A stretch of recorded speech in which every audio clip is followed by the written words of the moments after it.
আইয়ুহাল্লাযীনা আমানু সাল্লু আলাইহি ওয়া সাল্লিমু তাসলিমা।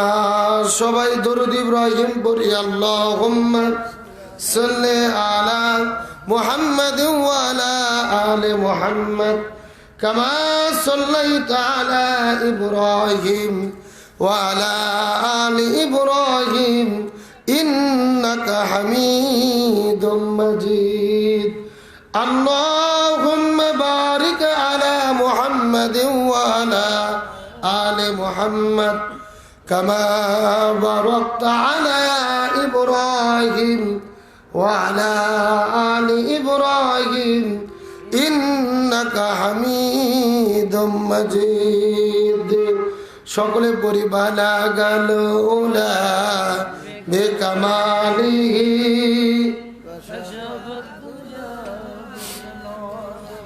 হাসনাত জামিউ খিসালিহি সাল্লু।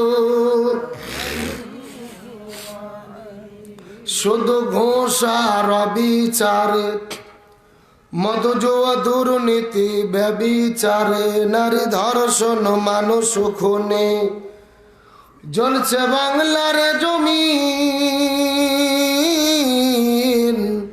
বিদায় গত চলছেন নবীজি রক্তে মাখা দিন। রেডিও আর টেলিভিশন ফেসবুক ইন্টারনেট আর মোবাইল ফোন কেড়ে নিল সব মানুষের মন। খোদার কালাম লাঞ্ছিত হয়ে কাঁদছে রাতে দিন। বিদায় হতে চলছেন নবীজির রক্তে মাখা দিন। তবে মানুষ তুমি মনে রেখো একদিন তোমার সোনার দেহ রবে না রে আর। মাটির দেহ মাটির সাথে মিশবে রে ধুলায়। কিসের টাকা কিসের বাড়ি কিসের জমিদারি সঙ্গে তোমার কেউ যাবে না পুরুষ কিংবা নারী। বটবৃক্ষে চুনুসে মহল কে দিল রে লতার গাছে কদু। মৌমাছিরা কারু হুকুমে মৌচাকে দেয় মধু। শিমুল গাছে কে দিল রে নরম নরম তুলা। চৈত্র মাসে কারু হুকুমে জমিন মাঝে ধুলা। পাখির কণ্ঠে কি দিল রে মিষ্টি মধুর গান। চিন্তা করে দেখ রে মানুষ সবই মহান আল্লাহ তাআলার দান। লা ইলাহা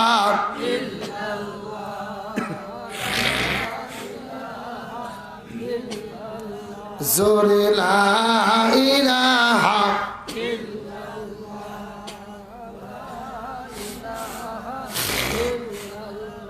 আপনারা সকলে থামেন।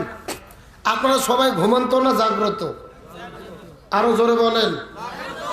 আমাদের এলাকাতে দুইটা মহিলা মানুষ ঝগড়া করলে আর চাইতে সাউন্ড বেশি হয়। কথাটা আপনারা বুঝতে পারছেন তো? আপনাদের শক্তি কি মহিলা মানুষের চেয়েও কমে গেছে নাকি শীতের কারণে শীতকে লাগছেন? সবাই চিৎকার করে বলেন তো দেখি, জিকির করলে লাভ না ক্ষতি? কম না বেশি? কেমন লাভ জানাবে মোহাম্মদ রাসূলুল্লাহ। সকলে পড়ি সাল্লাল্লাহু। রাসূল বলেছেন বুখারী শরীফের হাদিসের ভেতরে, কোনো ব্যক্তি যদি কোরআন শোনার জন্য কোনো মাহফিলে বসে যায় এবং কোরআনের আলোচনা চলতে চলতে সুবহানাল্লাহ আলহামদুলিল্লাহ আল্লাহু আকবার এই তাসবিহগুলো পড়তে থাকে, আল্লাহ তাআলা সমস্ত ব্যক্তিদের আমলে নামায় আসমান থেকে জমিন পর্যন্ত যতটুকু ফাঁকা জায়গা আছে পুরো জায়গাকে সওয়াবে ভরপুর করে তাদের আমল নামার ভেতরে লিখে দেয়। আর একটু জোরে বলেন। তাহলে বলেন তো দেখি সব কম না বেশি? তাহলে জিকির আস্তে করবো না জোরে করব? সুতরাং সবার কণ্ঠকে ছেড়ে দিয়ে আকাশ বাতাস পদধলিত করে একসঙ্গে আল্লাহর জিকিরি করব ইনশাআল্লাহ। এবং আপনাদের মাঝে মধ্যে যার সামনে যতটুকু ফাঁকা জায়গা আছে পুরো প্যান্ডেল ফাঁকা থাকে আমার কোনো আপত্তি নাই। যেই কয়জন লোক আছেন একটু আমার কাছে আসেন তো দেখি, সবাই সামনে চলে আসেন। গায়ের সঙ্গে গাও ঠেকায়, শরীরের সঙ্গে শরীর ঠেকায় আমার কাছে আছে বলবেন। সবাই আসেন, সবাই সামনের দিকে জমে জমে চলে আসেন আর একসাথে জিকির করেন লা ইলাহা ইল্লাল্লাহ, জোরে লা ইলাহা ইল্লাল্লাহ, সুবহানাল্লাহ ওয়ালহামদুলিল্লাহ, লা ইলাহা ইল্লাল্লাহ, জোরে লা ইলাহা ইল্লাল্লাহ, একসাথে লা ইলাহা ইল্লাল্লাহ, লা ইলাহা ইল্লাল্লাহ মুহাম্মাদুর রাসূলুল্লাহ সাল্লাল্লাহু আলাইহি ওয়াসাল্লাম। ইমানের পথে অবিচল থেকে আমার মরণ যেন হয়। আমরা ইমানের প্রতি মৃত্যু চাই কি চাই না? আরো জোরে বলেন। যদি চাই সবাই জবান খুলে আমার সঙ্গে কষ্ট করে একটু বলেন, ইমানের পথে অবিচল থেকে আমার মরণ যেন। সবাই একসঙ্গে, ইমানের পথে অবিচল থেকে আমার মরণ যেন। সকলে বলেন আমিন। আলহামদুলিল্লাহ। পৃথিবীর মানচিত্রে প্রায় 2 শতাধিক স্বাধীন দেশের মধ্যে মুসলিম সংখ্যা গরিষ্ঠ দ্বিতীয় বৃহত্তম বাংলাদেশের ঐতিহ্যবাহী বগুড়া জেলার অন্তর্গত ঐতিহ্যবাহী শাহজাহানপুর থানায় জামালপুর ইবতেদায়ী নুরানি হাফিজিয়া মাদ্রাসা প্রাঙ্গণে আয়োজিত 19তম অধিবেশন বিরাট তাফসীরুল কোরআন মাহফিল। আজকের মাহফিলের সম্মানিত সুযোগ্য সভাপতি মহান আল্লাহ তাআলা যাকে সম্মানিত সভাপতির আসনে কবুল করেছেন, 9 মাইল ইস্টার্ন জামে মসজিদের সম্মানিত খতিব বিশিষ্ট ইসলামী চিন্তাবিদ আলহাজ মাওলানা মোহাম্মদ রফিকুল ইসলাম দামাত বরকাতুহুম। আমরা সম্মানিত সভাপতির জন্য দোয়া করি, আল্লাহ তাআলা তাকে হায়াতি তাইয়্যিবা সিয়াদি কুল্লিয়া দান করুক, সকলে পড়ি আমিন। আজকের মাহফিলের সম্মানিত সহ সভাপতি জামালপুর দক্ষিণ জামে মসজিদের সম্মানিত খতিব আলহাজ মাওলানা মোহাম্মদ ফজলুর রহমান সাহেব। আমরা সহ সভাপতির জন্য দোয়া করি, আল্লাহ তাআলা তাকেও দিনের জন্য কবুল করুক, বলেন আমিন। আজকের মাহফিলের সম্মানিত প্রধান অতিথি আপনাদের শাহজাহানপুর উপজেলা পরিষদের সম্মানিত সুযোগ্য চেয়ারম্যান জননেতা প্রভাষক আলহাজ মোহাম্মদ সোহরাব হোসেন সান্নু। আমরা সম্মানিত প্রধান অতিথির জন্য দোয়া করি, আল্লাহ তাআলা তাকে দিনের জন্য ইসলামের জন্য কবুল করুক, সকলে পড়ি আমিন। আজকের মাহফিলের বিশেষ অতিথি আমন্ত্রিত ওলামায়ে কিরাম, বিশেষ করে আমি আসার পূর্ব মুহূর্ত পর্যন্ত কোরআন এবং হাদিসের আলোকে যিনারা অত্যন্ত গুরুত্বপূর্ণ আলোচনা করে শোনালেন। বিশেষ করে আমার পূর্বে আলোচনা করেছেন বিশিষ্ট ইসলামী চিন্তাবিদ আমার প্রিয় ভাই হযরত মাওলানা মোহাম্মদ হাসান আলী। আল্লাহ তাআলা তার কণ্ঠকে সারা বিশ্বের জন্য কবুল করুক, বলেন আমিন। আলোচনা করেছেন আমার প্রিয় ভাই, যার মাধ্যমে এই মাহফিল আমি দাওয়াত গ্রহণ করে এখানে এসেছি, তরুণ আলোচক আমার প্রিয় ভাই মাওলানা মোহাম্মদ আরিফুল ইসলাম। আলোচনা করেছেন মাওলানা মোহাম্মদ গোলাম রব্বানী। আল্লাহ তাআলা সকলের কণ্ঠকে কোরআনের এই ময়দানে কবুল করুক, বলেন আমিন। মঞ্চ উপস্থিত বিভিন্ন শ্রদ্ধাভাজন ব্যক্তিবর্গ, আমার সামনে উপস্থিত দিনদার পরেশগার ইমানদার মুত্তাকি ভাইরা, পর্দার অন্তরালে আমার মা বোনেরা আছে না নাই? আরো জোরে বলেন আছে না নাই? তাদের জন্যও আলোচনা করা দরকার, যেহেতু ওনারাই দেশের সরকার। কতক্ষণ ঠিক কিনা?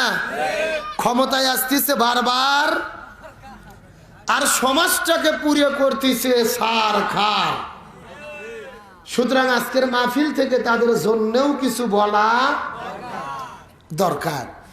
সকলের প্রতি স্নেহ মোতাবেক শুভেচ্ছা জ্ঞাপন করে এই মুহূর্তে জানতে চাচ্ছি আপনারা সকলে কেমন আছেন? আলহামদুলিল্লাহ রব্বিল যে আল্লাহ তাআলা দয়া করে মায়া করে মহব্বত করে আরবের ঘুম থেকে পৃথক করে কোরআনের মহব্বতে জান্নাতের বাগানে আসার এবং বসার মতো তৌফিক দিলেন, সে আল্লাহর প্রতি আপনারা খুশি না বেজার? কম না বেশি? যদি হয়ে থাকেন খুশি, মুখে নিয়ে হাসি, উঁচু করে কাল্লা সকলে একসঙ্গে পড়ছি আলহামদুলিল্লাহ। আর জোরে বলি আলহামদুলিল্লাহ। রব্বানা লাকাল হামদ হামদান কাসীরান তাইয়িবান মুবারাকান ফীহি। আমরা প্রশংসা আদায় করলাম কার? আর জোরে বলেন কার? প্রশংসা পাওয়ার একমাত্র যোগ্য মালিক কে? ইবাদত করব কার? দাসত্ব করব কার? গোলামি করব কার? আইন মানব কার? প্রশংসা করলাম কার? লাভ হলো কার? আল্লাহর। আপনাদের বগুড়া জেলার কোনো লোক যদি আল্লাহর প্রশংসা আদায় না করে, আল্লাহর কি খুব বেশি ক্ষতি হয়ে যাবে?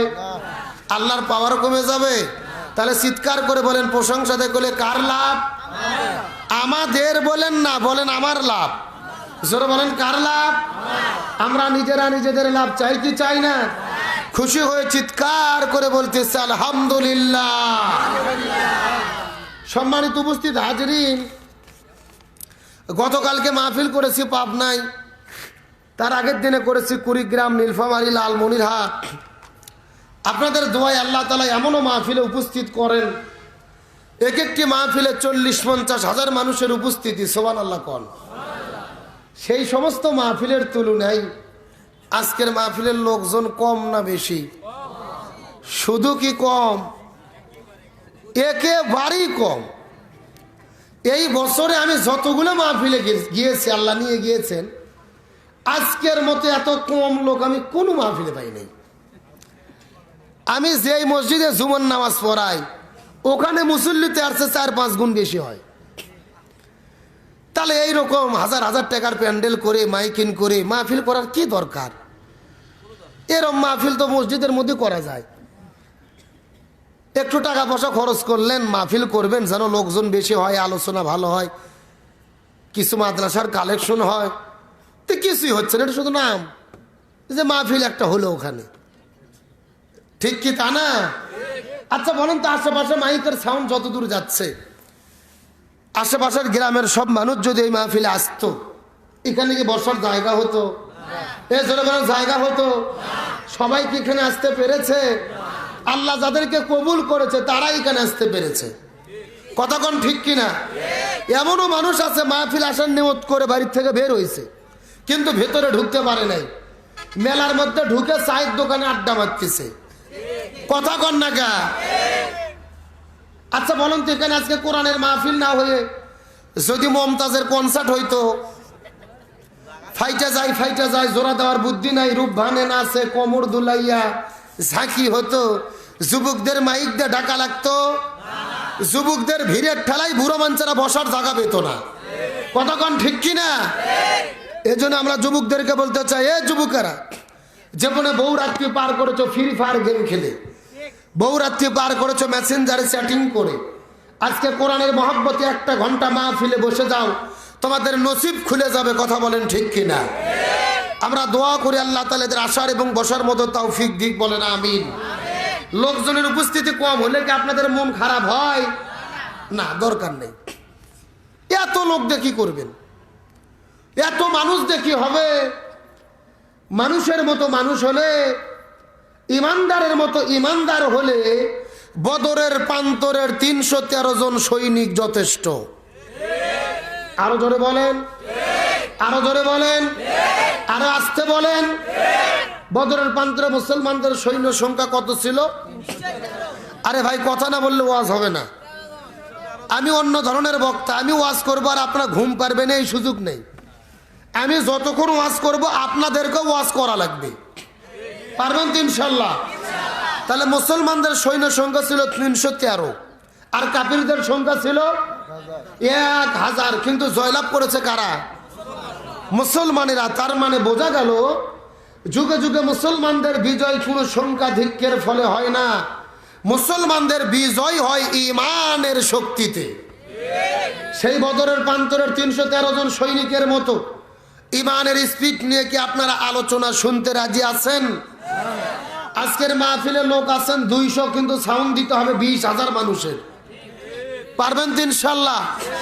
রাজি আছেন? লিল্লাহি তাকবীর। হয় নাই, 60% হলো, আরো 40% সাউন্ড ভেতরে আছে। একটু গলা কাকা দেন তো দেখা। লিল্লাহি তাকবীর, লিল্লাহি তাকবীর। এ চাচার ভাই ধরে আছে কেন? ওরা খুব সেনা শ্রোতা, ওরা ধান্দাত আছে, তো ওর যদি 60 তাহলে বসবো, আর না হলে বাড়ির যাব। কথা কর না কে? এ প্রেসিডেন্ট টাইনে মঞ্চ নিয়ে আসেন, চেয়ার ফাঁকা আছে, চেয়ারত বসেন। আমার দিকে লক্ষ্য করেন, আমরা সকলে এসেছি কোরআনের মাহফিলে। জোরে বলেন, কিসের মাহফিল? আরো জোরে বলেন। কিন্তু বর্তমানে বাংলাদেশের যে পরিবেশ চলতেছে, এমন কিছু লোক আমাদের দেশের মধ্যে বের হয়েছে যারা সব সহ্য করতে পারে, কিন্তু আল্লাহর কোরআন সহ্য করতে পারে না। আরো জোরে বলেন। এইরকম লোক আমাদের দেশের মধ্যে আছে না নাই? বর্তমানে আমরা যারা বাংলাদেশে বক্তা, এই বক্তাগুলো আছি বড় মুসিবতে, আছি বড় মুসিবত। মানে বোঝেন না, বিপদ বিপদ। যেখানে যাই, যাওয়ার পরে কান পড়া শুরু হয়। জোরে বলেন, কি পড়া? একজন এদিক থেকে এসে বলে, হুজুর রাজনীতির কোনো বক্তব্য দিবেন না। আবার আর একজন এদিক থেকে এসে বলে, হুজুর কোনো দলের বিরুদ্ধে কোনো কথা বলবেন না। এমন কি আজকে যে আপনাদের মাহফিলে এসেছি, অনেকেই বলেছে, হুজুর বর্তমানে বগুড়া জেলা শাহজাহানপুরের অবস্থা কিন্তু মারাত্মক খারাপ। হিসেব করেই কথা বলা দরকার, বিশ্ব রোডের সাথে মাহফিল। কথা কি বুঝেছেন? এখন আমি আপনাদেরকে জিজ্ঞাসা করি, বলেন তো দেখি, এটাকে কোন রাজনীতির মাহফিল? কোন দলীয় মাহফিল? এটা কিসের মাহফিল? আরো জোরে বলেন।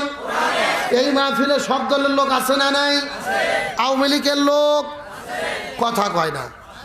কেন এলাকায় কি সব রাজাকার আওয়ামী লীগ নাই? তাহলে জোরে বলেন, আওয়ামী লীগের লোক, বিএনপির লোক, 2-4টা যুদ্ধ অপরাধী জামাতির লোক, চরমনাইয়ের মুরিদ, তাবলীগ, হেফাজত, এখন সব দলের লোক যেই মাহফিলে আছে, ওই মাহফিলে যদি আমি দলীয় বক্তব্য দেই, আমাকে আপনারা যেতে দেবেন? এখন আমি যদি আওয়ামী লীগের বিরুদ্ধে ওয়াজ করি, আওয়ামী লীগের এক ভাই যদি এই পাশ থেকে আসে আমাকে জোরে একটা ঘুতো মারে। আবার যদি বিএনপির বিরুদ্ধে ওয়াজ করি, বিএনপির আর এক ভাই যদি এই পাশ থেকে আসে আর এক ঘুতো মারে, আমি ছোট বকটা ঘুতোঘুতি করতে কুপকাত। কথা কোন ঠিক কিনা? সুতরাং কোরআনের মাহফিলে দলীয় রাজনীতির কোনো বক্তব্য হবে, তবে কোরআনের মধ্যে যেই বক্তব্য আছে সেটা আমাকে বলতেই হবে। নবীর জীবনের মধ্যে যে আদর্শের কথা আছে সেটা আমাকে বলতেই হবে। এখন কোরআনের কথা শোনার পরে, রসুলের আদর্শের কথা শোনার পরে আপনার শরীরে যদি চুলকানি শুরু হয়, মনে করতে হবে আপনার ভেতরে অ্যালার্জি, চুলকানি ব্যারাম আছে। আরো ধরে বলেন, কথা ঠিক কিনা? সুতরাং কোরআনের মাহফিলে এসেছে, কোরআনের হক কথা বলবো। আমি প্রধান বক্তা, আমার মন করা কোনো বক্তব্য দেব না, সভাপতির মন মতো বক্তব্য হবে না, প্রধান অতিথির মন মতো বক্তব্য হবে না, কমিটির মন মতো বক্তব্য হবে না। বক্তব্য হবে কোরআন থেকে, রসুলের সুন্নাহ থেকে। সুতরাং কোরআন সুন্নাহর হক কথা বলবো, হক পথে চলবো।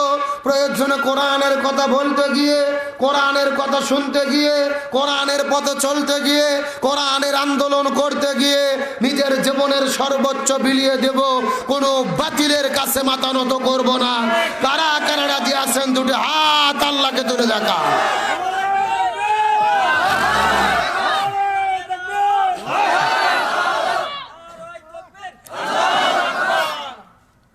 কোনো মতো টানিয়া টুনিয়া পাস। মানে ওই ভাই যদি তাকবীর না দিত আপনারা ফেলই করতেন। কেন তাকবীর দিতে কি আপনাদের ভয় লাগে? কোরআনের মাহফিলে তাকবীর হবে না, তো হরে কৃষ্ণ হরে স্লোগান হবে। মাহফিল যতক্ষণ চলবে তাকবীর ততক্ষণ চলবে। আরো জোরে বলেন। তাকবীর কি কোনো ব্যক্তির, কোনো দলের, কোনো নেতার? তাকবীর কার? আরো জোরে বলেন। ওই আল্লাহ নিজেই কোরআনের মধ্যে বলেছে ওয়া রব্বাকা ফাকাব্বির, তোমরা আল্লাহর নামের তাকবীর দাও। এখন বলেন আল্লাহ যেটা হুকুম করে এটা নফল হয় না সুন্নাত হয়? বুঝা কথা বলেন। সকলে কি মনে করেন ফরজ? তাহলে ফতুয়াটা মুখস্থ করেন। নামাজ যেমন ফরজ, হজ যেমন ফরজ, রোজা যেমন ফরজ, একই রকম ভাবে আল্লাহর তাকবীর দেওয়াও ফরজ। জোরে বলেন তাকবীর দেওয়া কি? সুতরাং সেই তাকবীরের বিরোধিতা যারা করে এরা কখনো মুসলমানের বাচ্চা হতে পারে না। সুতরাং মাহফিল যতক্ষণ চলবে তাকবীর ততক্ষণ চলবে। দেন তো মাঝখান থেকে একজন তাকবীর দেন তো দেখি।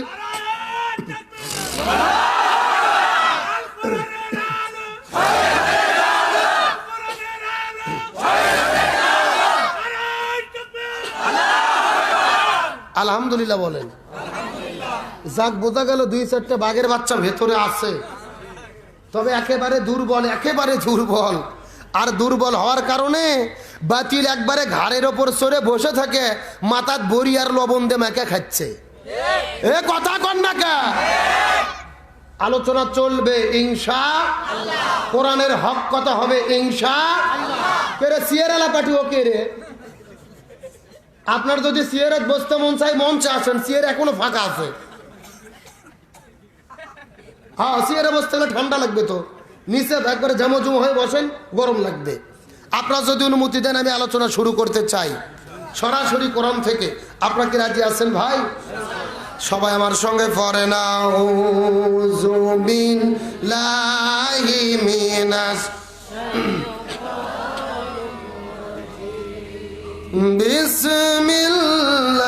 বিসমিল্লাহির রহমানির রহিম। কোরআন তেলাওয়াত হলে ডাকবো কাকে?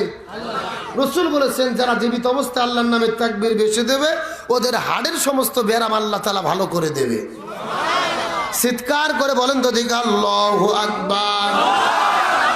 ইয়া আইয়ুহার রাসূল বাল্লিগ মা উযিলা ইলাইকা মির রাব্বিক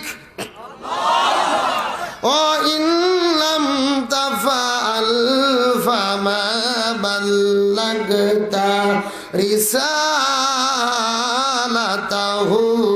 আল্লাহু ইয়াসিমুকা মিনান নাস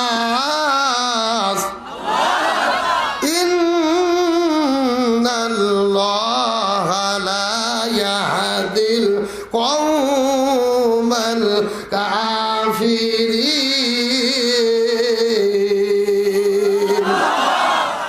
সূরা মায়দা 6 নম্বর পারার 18 নম্বর পৃষ্ঠার 10 নম্বর লাইন 67 নম্বর আয়াতে কারিমা।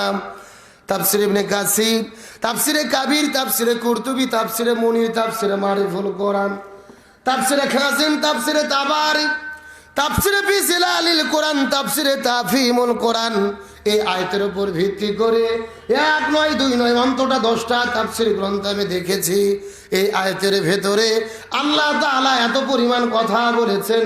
এই আয়াতের উপর ভিত্তি করে বর্তমান প্রেক্ষাপটকে মিল করে যদি আলোচনা শুরু করা হয়, আলোচনা চলতে চলতে দিনের পর দিন চলে যাবে, মাসের পরে মাস চলে যাবে, তারপর আলোচনা শেষ হবে না। জোরে বলা যাবে কি মারহাবা। এটা কোরআনের মুজিজা। কোরআনের আলোচনা শুরু হবে কিন্তু শেষ হবে। এটা কার বক্তব্য? আল্লাহ রাব্বুল আলামিন বলেন ওয়ালাউ আন্না মা ফিল আরদি মিন শাজারাতিন আকলামুন ওয়াল বাহরু ইয়ামুদ্দুহু মিন বাদিহি সাবআতু আবহুরিন মা নাফিদাত কালিমাতুল্লাহ ইন্নাল্লাহা আজিজুন হাকীম।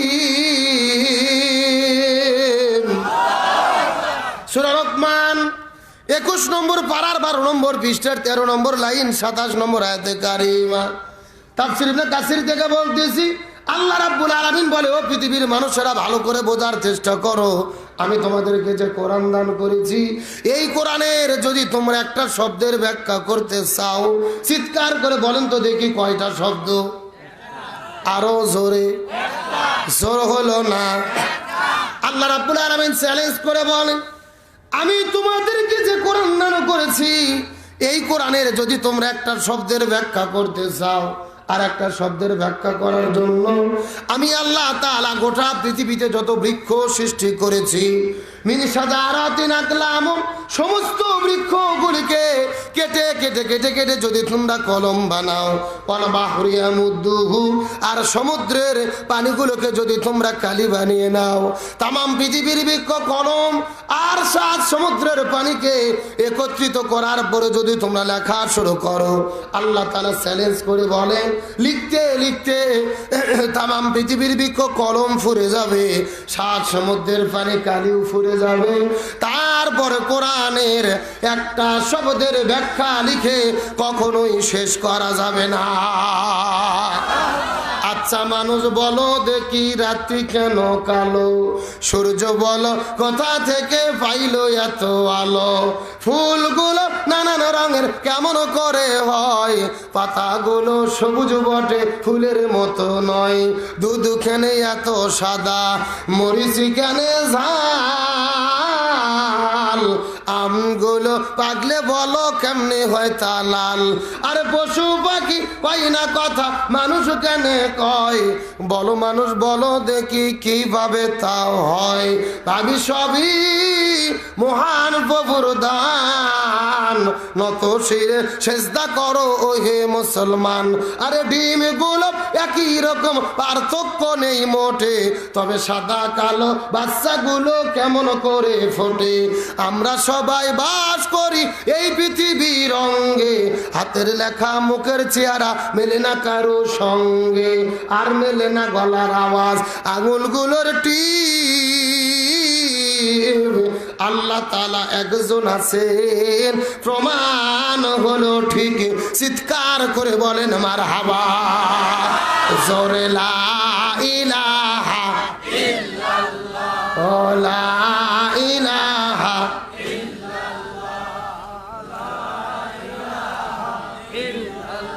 লা ইলাহা ইল্লাল্লাহু মুহাম্মাদুর রাসূলুল্লাহ। সকলে পড়ি সাল্লাল্লাহু আলাইহি। তামাম পৃথিবীর বৃক্ষকে কলম বানিয়ে 7 সমুদ্রের পানিকে কালি বানিয়ে লিখলেও কোরআনের একটা শব্দের ব্যাখ্যা লিখে শেষ করা যাবে না। আমি এই কোরআন থেকে একটা আয়াতে কারিমা তেলাওয়াত করেছি, সর্বোচ্চ 30 থেকে 40 মিনিট আলোচনা হবে। আলোচনা কি শেষ করা সম্ভব হবে? যদিও সম্ভব নয়, তারপর আয়াতের উপর ভিত্তি করে বর্তমান প্রেক্ষাপটকে মিল করে যতটুকু আলোচনা জানা শোনা এবং আমল করা অতীব জরুরি, ততটুকু আলোচনা এই গুনাহগারের মুখ থেকে যেন আল্লাহ তাআলা বের করে দেয়। সকলে পড়ি আমিন। তার আগে আমি আপনাদেরকে একটা কথা জিজ্ঞেস করতে চাই, আমার কথা বুঝতে কি কোনো সমস্যা হচ্ছে? কোনো কষ্ট হচ্ছে? বাংলাদেশের কিন্তু কিছু কিছু জেলা আছে যেই জেলার ভাষাগুলো বোঝা যায় না, যেমন সিলেট, চিটাগাং, নোয়াখালী, কক্সবাজার আছে না নাই? ভাইজান আমি গত 4 বছর আগে মাহফিলে গিয়েছিলাম সিলেট বিভাগের হবিগঞ্জ জেলা। জোরে বলেন কোন জেলা? ওখানে যাওয়ার পরে এইরকম একটা বৃদ্ধ মুরব্বী আমার কাছে আসা বলতেছে, হুজুর আপনি কেতা খাইতা? এ গু খাইতা না ও গু খাইতা? সাদা গু খাইতা না কালা গু খাইতা? শুকনা গু খাইতা না ভিজে গু খাইতা? আমি চিন্তা করলাম, কে রে, আমি কি ঢাকা থেকে গু খাওয়ার জন্য আসলাম? আমি বললাম আমি গু খাইতাম না, তোদের গু তোরাই খাগা। তখন শিক্ষিত একটা ছেলে এসে বলতেছে, হুজুর আসলে আপনি তো বুঝতে পারেননি, আমাদের এখানে তো গু মানে গু না, গু মানে হলে এইটা। আমার কাছে 2 ধরনের মিষ্টি নিয়ে এসেছে, একটা হলো সাদা মিষ্টি আর একটা হলো কালো মিষ্টি। আপনারা কি মিষ্টি চেনেন? এ গোল্লা চেনেন না? গোল্লা একটা হলো সাদা গোল্লা আর একটা হলো কালো গোল্লা। এদের বলা দরকার ছিল, হুজুর আপনি এটা খাবেন না ওটা খাবেন, সাদাটা খাবেন না কালোটা খাবেন, শুকনাটা খাবেন না ভিজেটা খাবেন। তা না বলে আমাকে বলতেছে, হুজুর আপনি এ গু খাইতা না ও গু খাইতা? সাদা গু খাইতা না কালা গু খাইতা? শুকনা গু খাইতা না ভিজে গু খাইতা, বোঝার কি কোনো বুদ্ধি আছে ভাই? তো আমি যে কথা বলতেছি আপনাদের বুঝতে কি কোনো সমস্যা হচ্ছে, কোনো কষ্ট হচ্ছে? আলোচনা কি চলবে? শেষ পর্যন্ত থাকবেন তো ইনশাআল্লাহ? দেখি থাকবেন না কারা কারা, একটু হাত উঠান। এই হলো হুজুগে বাঙালি, যাই বলে আয় রে তারই সাথে যাই রে, বোঝা শোনা এরকম হলে হবে না। সত্য সত্য শেষ পর্যন্ত থেকে আখেরি মোনাজাত করে কারা কারা যেতে চান টান টান করে দুটো হাত আল্লাহকে তুলে দেখান। লিল্লাহে তাকবীর। এ সাউন্ড হয়নি, হাত টান টান করুন তো দেখি। এ মাঝখানে ভাই হাত উঠান, ছেলে হাত উঠাও, সব একটু গোলা কাকার দেন দেখে। লিল্লাহে তাকবীর। আল কোরআনের আলো, আল হাদিসের আলো, দুনিয়ার মুসলিম, ইসলামের শত্রুরা, কোরআন আছে যেখানে, হাদিস আছে যেখানে, সুদ ঘুষ যেখানে, দুর্নীতি যেখানে, স্টার জলসা যেখানে, আলেম ওলামা যেখানে, লিল্লাহে তাকবীর। আলহামদুলিল্লাহ বলেন। যাকে এতক্ষণে বোঝা গেল 9 মাইল এলাকায় আজকে মাহফিল একটা হচ্ছে। আপনারা সবাই কিন্তু হাত তুলে ওয়াদা করলেন শেষ পর্যন্ত থাকবেন। এখন না থেকে যদি উঠে চলে যান, ওয়াদা ভঙ্গ করা কিসের লক্ষণ? আরো জোরে বলেন। আপনারা কি মুনাফিক হতে চান? হতে চান কি চান না এটা মোনাজাতের আগে বোঝা যাবে। কিসের আগে? শুধু লক্ষ্য করে দেখেন আখিরি মোনাজাতের আগে কারা কারা উঠে চলে যায়। যারা উঠে চলে যাবে মনে করবেন এরাই হলো মুনাফিকের বংশধর। রাজি আছেন তো ইনশাআল্লাহ? আসেন আমি সরাসরি আলোচনা শুরু করে দেই। আজকে আমরা যে সূরা থেকে আলোচনা শুনবো এই সূরাটির নাম হলো সূরা মাইদা। সূরার নাম কি? সূরা মাইদার 67 নম্বর আয়াত লক্ষ্য করুন। আল্লাহ তাআলা সর্বপ্রথম বলছেন, ইয়া আইয়ুহার রাসূল, হে রাসূল, বাল্লিগ, আপনি তাবলীগ করেন। জোরে বলেন সুবহানাল্লাহ। বাল্লিগ শব্দটি হলো আমরের সিগা। আমর শব্দের অর্থ হলো আদেশ করা, অর্ডার করা, কমান্ড করা, হুকুম করা। আল্লাহ তাআলা নবীকে আদেশ করে বলতেছেন বাল্লিগ, আপনি তাবলীগ করেন। তাহলে চিৎকার করে বলেন তাবলীগ করতে হবে হুকুম কার? আল্লাহ। আরো জোরে আল্লাহ। এখন বলেন আল্লাহ যেটা হুকুম করে এটা সুন্নাত হয় না নফল হয়? সকলে কি মনে করেন? ফরজ। তাহলে চিৎকার করে বলেন তাবলীগ করাকে ফরজ করেছেন কে? আল্লাহ। আরো জোরে আল্লাহ। এখন বলেন বাংলাদেশে তাবলীগ নামে একটা দল আছে না নাই? এখন বুঝে শুনে উত্তর দেন। তাবলীগ কি শুধু এই বাংলাদেশের তাবলীগ দলের উপরে করা ফরজ, না পৃথিবীর সব মুসলমানদের উপরে করা ফরজ? খুব ভালো করে 2 মিনিট মাথার মধ্যে আলোচনা ঢুকবেন। এই 2 মিনিট যদি না বোঝেন পুরো আলোচনা বোঝার কোনো বুদ্ধি নেই। রাসূল বলতেছেন, আল্লাহ আপনি তো তাবলীগ করতে বললেন, আমি কি দিয়ে তাবলীগ করব? আল্লাহ তাআলা কত চমৎকার করে বললেন, মা উনজিলা ইলাইকা মির রাব্বিক, আপনার রব আপনার উপরে যে কোরআন নাজিল করেছে এই কোরআন দিয়ে তাবলীগ করেন। সুবহানাল্লাহ বলেন। তাহলে চিৎকার করে বলেন তাবলীগ করতে হবে কি দিয়ে? আরো জোরে। তার মানে বোঝা গেল কোরআন বাদ দিয়ে অন্য কিতাব দিয়ে তাবলীগ করলে তাবলীগের হক 100% আদায় হবে। এরপর আল্লাহ কত মারাত্মক কথা বলেছে লক্ষ্য করুন। আল্লাহ তাআলা বলতেছেন, ওয়া ইল্লাম তাফআল ফামা বাল্লাগতা রিসালাতাহু। হে রাসূল আপনি ভালোভাবে জেনে রাখুন, আপনি নবী যদি কোরআন দিয়ে তাবলীগ না করেন আপনি নবী রিসালাতের দায়িত্বই পালন করলেন না। কতটা মারাত্মক কথা চিন্তা করে দেখেছেন? স্বয়ং আমাদের নবীও যদি কোরআন দিয়ে তাবলীগ না করত রিসালাতের দায়িত্ব পালন হতো। এরপরে শেষ কথা মনোযোগ দিয়ে শুনুন। আল্লাহ তাআলা বলতেছেন, আল্লাহু ইয়াসিমুকা মিনান নাস। হে রাসূল আমি খুব ভালো করে জানি আপনি নবী যদি কোরআনের তাবলীগ করতে যান কোরআনের আন্দোলন করতে যান, আপনি বিপদে পড়বেন। Abu jail, Utba, Saiba, Walid বিন মুগিরা আপনার বিরুদ্ধে ষড়যন্ত্র করবে, আপনাকে হত্যার পরিকল্পনা করবে। হে নবী, জেনে রাখুন, আপনি নবী কোরআনের আন্দোলন করতে গিয়ে, কোরআনের তাবলীগ করতে গিয়ে যদি বিপদে পড়েন, আমি আল্লাহ আপনাকে হেফাজত করব। চিৎকার করে বলেন আল্লাহু আকবার। আরো জোরে বলেন আল্লাহু আকবার। চিৎকার করে বলেন তো দেখি, তাবলীগ করতে হবে হুকুম কার? আরো জোরে বলেন কার? তাবলীগটা করতে হবে কি দিয়ে? আরো জোরে বলেন কি দিয়ে? আর তাবলীগ করতে গিয়ে বিপদের মধ্যে পড়লে কে হেফাজত করবে?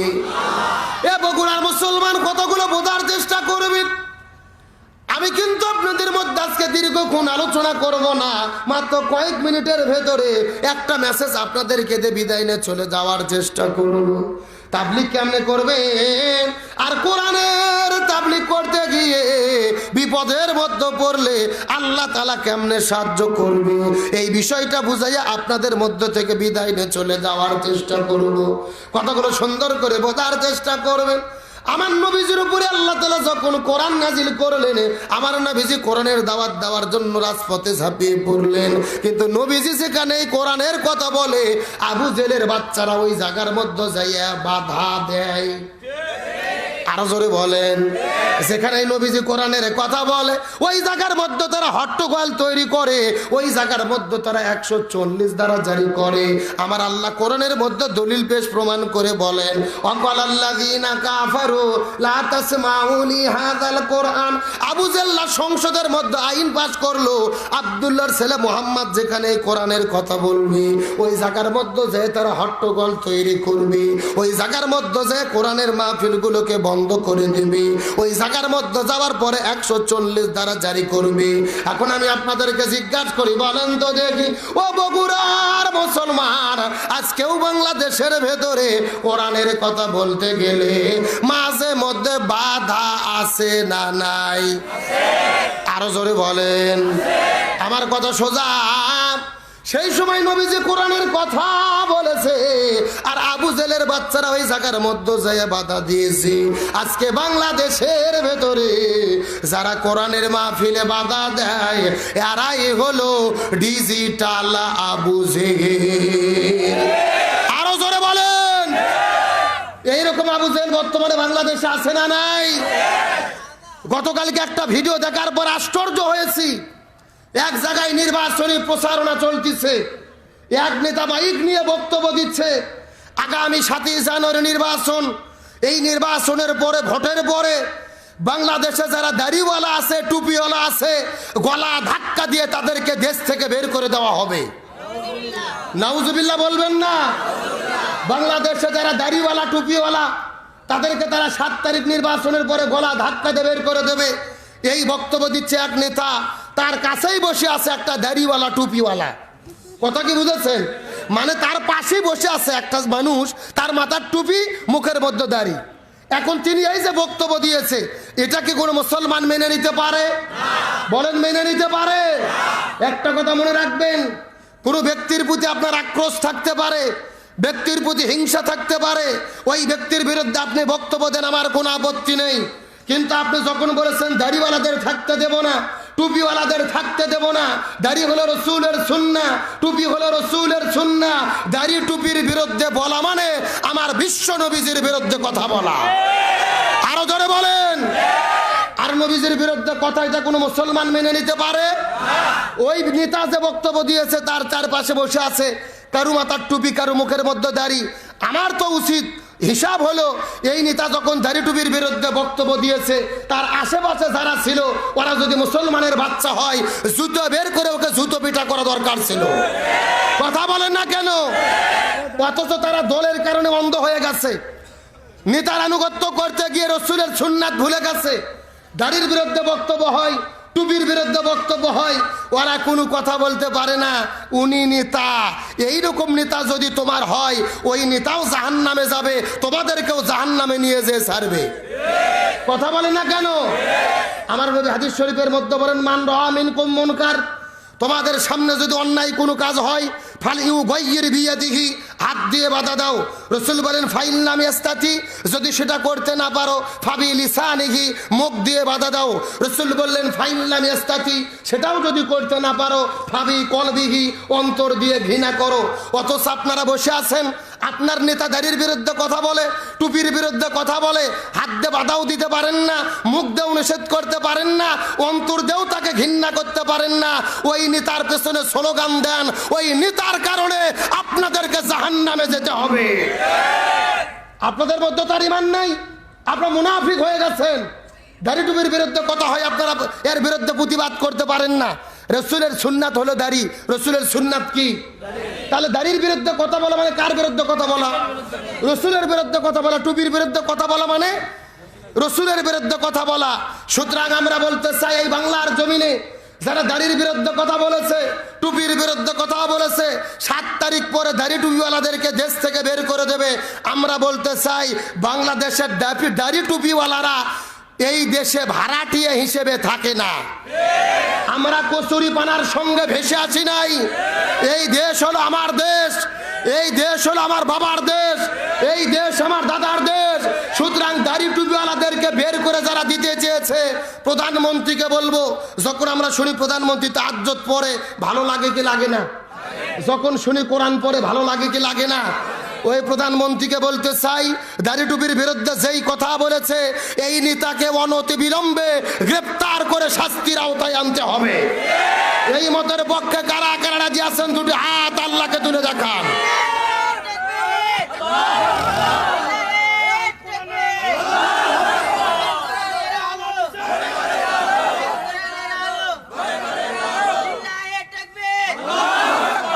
হাত নামান। আপনাকে মন খারাপ করলেন? অন্যায়ের বিরুদ্ধে কথা বলার দরকার আছে না নাই? ওকে গ্রেফতার করা হবে কিনা, শাস্তি হবে কিনা জানি না। আমরা তো দুর্বল, আমাদের কোনো বর্তমানে শক্তি নেই। তবে একটা কথা আমরা করতে পারি, একটা সিদ্ধান্ত নিতে পারি, যারা দাড়ি টুপির বিরুদ্ধে কথা বলে, আলেমদের বিরুদ্ধে কথা বলে, ইসলামের বিরুদ্ধে কথা বলে, এদের জানাজা কোনো হুজুরের দ্বারা হবে না। কথা কর না কে? আমরা বাংলাদেশের সব হুজুর যদি একদল হই, ওরা কিছু করতে পারবে? পারবে না। তার বাস্তব প্রমাণ, গত 4 বছর আগে এই বাংলাদেশে একজন কবি ছিল, সব্যসাচী কবি শামসুর রহমান। এই শয়তান বলেছিল যে ফজরের যখন আজান দেয়, মনে হয় ব্যবসা তার খরিদ্দারকে ডাকতেছে। আরো জোরে কোন? এই বাটপার যখন মরে গেল, ঢাকা শহর আমরা সব হুজুর একদল হয়েছি, এর জানাজা কেউ পড়বো না। পুলিশ বড় মসজিদে যায় দেখে, বড় মসজিদের ইমাম আগি পড়ে চলে গেছে, কিন্তু মসজিদ আছে বাইতুল মুকাররম মসজিদের, মসজিদকে জোর করে ধরে নিচ্ছে নামাজ পড়ানোর জন্য। মসজিদ নামাজ পড়াইছে, পড়ানোর পর আমার জিজ্ঞেস করলাম, এই মুয়াজ্জিন তুমি কেন নামাজ পড়াইলা এই নাস্তিকের? তখন মুয়াজ্জিন বলতেছে, হুজুর টেনশন করেন না, পেশাব পায়খানা করে ওযু করিনি, দোয়াও করিনি, বিনে ওযুতে বিনে দোয়াতে মার দিছি। তার কারণ হলো উস্তাদের মার। জোরে বলেন উস্তাদের মার। তোমরা সারা জীবন হুজুরদের দাড়ির বিরুদ্ধে কথা বলবা, টুপির বিরুদ্ধে কথা বলবা, রসুলের সুন্নাতের বিরুদ্ধে কথা বলবা, আর তোমরা মরে গেলে আমরা জানাজা পড়ে দোয়া পড়ে জান্নাতে ঢুকে দেব, ওই ধান্দা বাদ দাও। জোর করে নিয়ে যাবে নামাজ পড়ানোর জন্য, আল্লাহু আকবার বলে চুপ করে থাকবো, কোনো দোয়া পড়বো না, ফাটা বাটাম। এ কথা কোন? মানে উপরে যেভাবে ইসলামের বিরুদ্ধে কাজ করেছে, কবরের মধ্যে বাটাম ওইভাবে ফাটাবে। কষ্ট হচ্ছে? রাগ করতেছেন? আল্লাহর রহমতে লোক বাড়তেছে, টেনশন করেন না। এই 2 জন ছেলে বসো, থেকে বসো। তাহলে আসেন মূল আলোচনায় ফিরে যাই। যারা কোরআনের মাহফিলে বর্তমানে বাধা দিচ্ছে, এরা কারা? ডিজিটাল আবু জেহেল মুখস্থ করেন, তারা কারা? এরকম লোক তো বাংলাদেশে নাই। আমার প্রিয় বন্ধুগণ, মুসলমান ভাড়া গভীর মনোযোগ। আমি আপনাদের মধ্যে যতগুলো কথা বলবো, কোরআন থেকে দলিলদের কথা বলার চেষ্টা করব। মোবাইল থাকলে রেকর্ড করে নেন, খাতা কলম থাকলে লিখে নেন। সূরাটির নাম হলো সূরা আনফাল, আয়াত নম্বর হলো 30। আল্লাহ তাআলা কত চমৎকার করে বলেছেন, ওয়াইদিয়াম কুরবিকাল্লাযিনা কাফারু, ওয়াইদিয়াম কুরবিকাল্লাযিনা কাফারু। ইয়া রাসূলুল্লাহ, আবু জেহেল আপনার বিরুদ্ধে ষড়যন্ত্র করতেছে, কিয়ামত পর্যন্ত করবে। কার বক্তব্য? কথাগুলো সুন্দর করে বোঝার চেষ্টা করবেন। ইয়ামকুরু শব্দটি হলো মুজারের সিগা, বর্তমান, ভবিষ্যৎ, প্রেজেন্ট, ফিউচার। আল্লাহ তাআলা ডাকতে বলেন, ইয়া রাসূলুল্লাহ, আবু জেহেল আপনার বিরুদ্ধে ষড়যন্ত্র করতেছে, কিয়ামত পর্যন্ত করবে। এখন আমি আপনাদেরকে জিজ্ঞাসা করি, বলেন তো আবু জেহেল কি কিয়ামত পর্যন্ত বেঁচে থাকবে? তাহলে আল্লাহ মনে হয় ভুল করে লিখেছে। আপনাদের কি মনে হয় আল্লাহ কি ভুল করে? আল্লাহ ভুল করেন এমন বক্তব্য দিলে ঈমানও থাকবে না। কিন্তু আল্লাহ তাআলা মাকারা শব্দ দিলে অর্থটা হয়ে যেত। আল্লাহ মাকারা না দিয়ে ইয়ামকুরু শব্দটি কেন ব্যবহার করলো? এই আয়াতের ব্যাপারে তামাম পৃথিবীর ভিতরে সমস্ত মুফাসসির কেরাম একমত পোষণ করেছেন, কিয়ামত পর্যন্ত আবু জেহেল থাকবে না, কিন্তু আবু জেহেলের নাতি পুতিরা, যোগ্য উত্তরসূরিরা কিয়ামত পর্যন্ত দেশে দেশে থাকবে। কার বক্তব্য? আরো জোরে বলেন। আসেন আমি যদি একটা কথা বানাইয়া বলি, কাসিদ আমার জওবা কাটে নেবেন, আমার কোনো আপত্তি নাই। তবে আমি কোরআন থেকে দলিল দিয়ে যদি কথা বলি আপনাদেরকে মেনে নিতে হবে। তাহলে কিয়ামত পর্যন্ত আবু জেহেল থাকবে, কে বললেন? আল্লাহ। আরো জোরে বলেন। রাসূল বললেন আল্লাহ। আপনি তো বললেন কিয়ামত পর্যন্ত আবু জেহেল জমিনের মধ্যে থাকবে, কিন্তু আমরা আবু জেহেলদেরকে চিনতে পারবো কেমনে? আবু জেহেলদেরকে কেমনে চিনতে পারবো বলে দেন। আল্লাহ তাআলা ডাকতে বলে, ইয়া রাসূলুল্লাহ, আপনি তামাম পৃথিবীর ইমানদার মুসলমানদেরকে জানাইয়া দেন, তারা যদি আবু জেহেলদেরকে চেনার চেষ্টা করে, আমি আল্লাহ ঘোষণা করে বলে দিলাম কিয়ামত পর্যন্ত আবু জেহেল যারা হবে তারা সব সময় কাজ করবে তিনটা। জোরে বলেন কয়টা? আরো জোরে। এই তিনটা কাজ থেকে বোঝা যাবে বর্তমানে বগুড়া জেলাত আবু জেহেল আছে না নাই? আগে আছে বলেন না, আগে শোনেন, আগে শোনার পরে কাজ দেখার পরে মিল করবেন। আমার ওয়াজ খালি করা আর আপনাদের কাজ হলো মিল করা। রাজি আছেন তো ইনশাআল্লাহ? আমার বন্ধুগণ মুসলমান ভাইরা গভীর মনোযোগ। এই কথা বলার পরে আল্লাহ রাব্বুল আলামিন জিজ্ঞেস করলেন, ইয়া রাসূলুল্লাহ, আবু জেহেল তিনটা কাজ করবেন। রাসূল ডাকতে বলেন, আল্লাহ এই তিনটা কাজগুলো কি কি জানতে চায়। আল্লাহ বলে, ইয়া রাসূলুল্লাহ, এই তিনটা কাজের ভেতরে প্রথম নম্বর কাজ হলো এই জমিনের মধ্যে যারা কোরআনের হক কথা বলবে, যারা কোরআনের সত্য কথা বলবে, এই জমিনে দিন প্রতিষ্ঠার কথা বলবে, ইসলামী আন্দোলনের কথা বলবে, এই জমিনে কোরআনের রাষ্ট্র কায়েমের কথা বলবে, এই জমিনের ভেতরে যে আলেমগুলো কোরআনের হক কথা বলবে, প্রথম নম্বর কাজ হলো লিইউসবিতুকা, তাদেরকে তারা জেলের ভেতরে বন্দী করবে। আজকে বর্তমানে পৃথিবীর মধ্যে লক্ষ্য করে দেখেন, তালেমেরা জেলে বন্দী হয় কি হয় না? আরো জোরে বলেন। এই বাংলাদেশে আপনারা লক্ষ্য করে দেখেছেন, বাঘের বাচ্চার মতো সিংহের মতো গর্জন দিয়ে দিয়ে যিনি কথা বলেন, শাইখুল হাদিস ইবনুল শাইখুল হাদিস আল্লামা মামুনুল হক। আরো জোরে বলেন। শিশু বক্তার নামে পরিচিত রফিকুল ইসলাম মাদানী। আমার প্রিয় ভাই মুফতি আমিরে হামজা কোরআন থেকে বের করে করে গবেষণা করে করে পারা পৃষ্ঠে লাইন ধরে ধরে যিনি আলোচনা করে, ওই প্রিয় ভাই, আমার প্রিয় ভাই মুফতি আমিরে হামজা এই বাংলার জমিনে ওই কোরআনের পাখিটা অর্ধশত বছর ধরে তামাম পৃথিবীর মধ্যে ঘুরে ঘুরে ঘুরে ঘুরে যিনি কোরআনের কথা বলেছে, যারা আলোচনা শোনার পরে 1000-এরও অধিক মানুষ কালেমা পড়ে মুসলমান হয়েছে, যেই মানুষটাকে কাবা ঘরের মধ্যে নামাজ পড়ার জন্য অনুমতি দেওয়া হলো, যেই মানুষটার কপালে কাবা ঘরের ইমাম চুমু খাইলো, ওই কোরআনের পাখিটা 13 বছর ধরে জেলখানায় বন্দী থাকতে থাকতে বিনা চিকিৎসায় পৃথিবী থেকে বিদায় এনে চলে গেল। ওই যে আলেমগুলোদেরকে জেলে বন্দী করা হয়েছে, আলেমদের কোনো অপরাধ নাই, তাদের অপরাধ হলো একটা, তারা জমিনের ভেতরে এই কোরআনের আসল তাবলীগ করেছে। আরো জোরে বলেন। এটা হলো আসল তাবলীগ। অথচ আমরা 40 বছর ধরে তাবলীগ করতেছি, একটা পচা ডিবকেও আমাদের মাথার উপরে মারে না। কথা কন না কে? আগে আপনাদেরকে তাবলীগ ভালো করে বুঝতে হবে যে তাবলীগ কি, ওয়া কত প্রকার, কি কি উদাহরণ সহ বুঝে আজকে বাড়ি যাওয়া লাগবে। আলিমেরা খাসাই বন্দী হয় কি অপরাধ?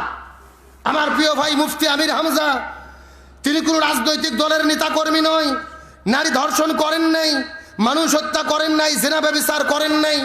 প্রায় 3 বছর ধরে তাকে খাঁচায় বন্দি করে রাখা হলো। 1 সপ্তাহ আগে তাকে জামিনে মুক্ত করে দেওয়া হয়েছে, বলেন আলহামদুলিল্লাহ। আলেমদেরকে জেলে বন্দি করে কি করবেন? আলেমেরা জেলে বন্দি হলে কি তাদের সম্মান কমে, মর্যাদা কমে? বরং আমির হামজা ভাই মুক্তি পেয়ে তার সম্মান এবং মর্যাদা আল্লাহ তাআলা বৃদ্ধি করে দিয়েছে। আরো ধরে বলেন। আমরা দেখতে পাচ্ছি আমির হামজাকে সবাই বুকের মধ্যে জড়িয়ে ধরতেছেন।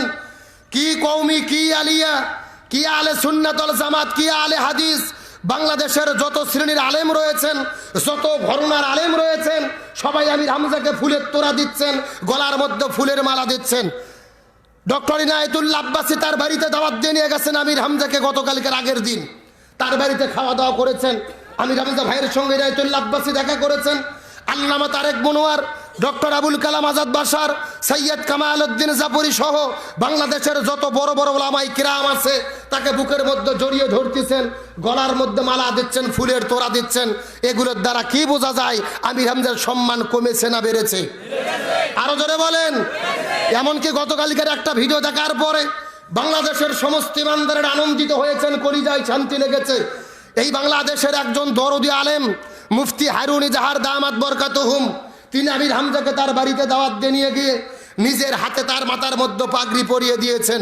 আমির হামজার মাথার মধ্যে সুন্নাতি পাগড়ি পরিয়ে দিয়ে মুফতি হারুন ইজাহার দোয়া করে দিয়েছেন, আমির হামজা আপনার জন্য দোয়া করি, আল্লামা সাইদি বিদায় নিয়ে চলে গেছে, আল্লাহ যেন আপনাকে আল্লামা সাইদির যোগ্য উত্তরসূরি হিসেবে কবুল করে। জোরে বলেন আমিন। এই দোয়া শুধু মুফতি হারুন ইজাহারের নয়, এই দোয়া হলো বাংলাদেশের 18 কোটি মুসলমানের। এবং আমি মনে প্রাণে বিশ্বাস করি এই দোয়াটাই কবুল হবে। আমির হামজা ভাই যেদিন জেল থেকে মুক্তি হয়েছে সেই দিনে আমি তার সঙ্গে কথা বলেছি। পরের দিনে তার বাসাতে গিয়েছি দেখা করার জন্য। দীর্ঘক্ষণ তার সঙ্গে আমার কথা হয়েছে। তিনি বলেছেন তিনি প্রায় 2.5 বছরের উপরে জেলে ছিলেন, খামাখা বসেছিল না, কোরআন হাদিসের গবেষণা করে করে অন্তত 30টি সাবজেক্টে তিনি আলোচনা রেডি করে ফেলেছেন।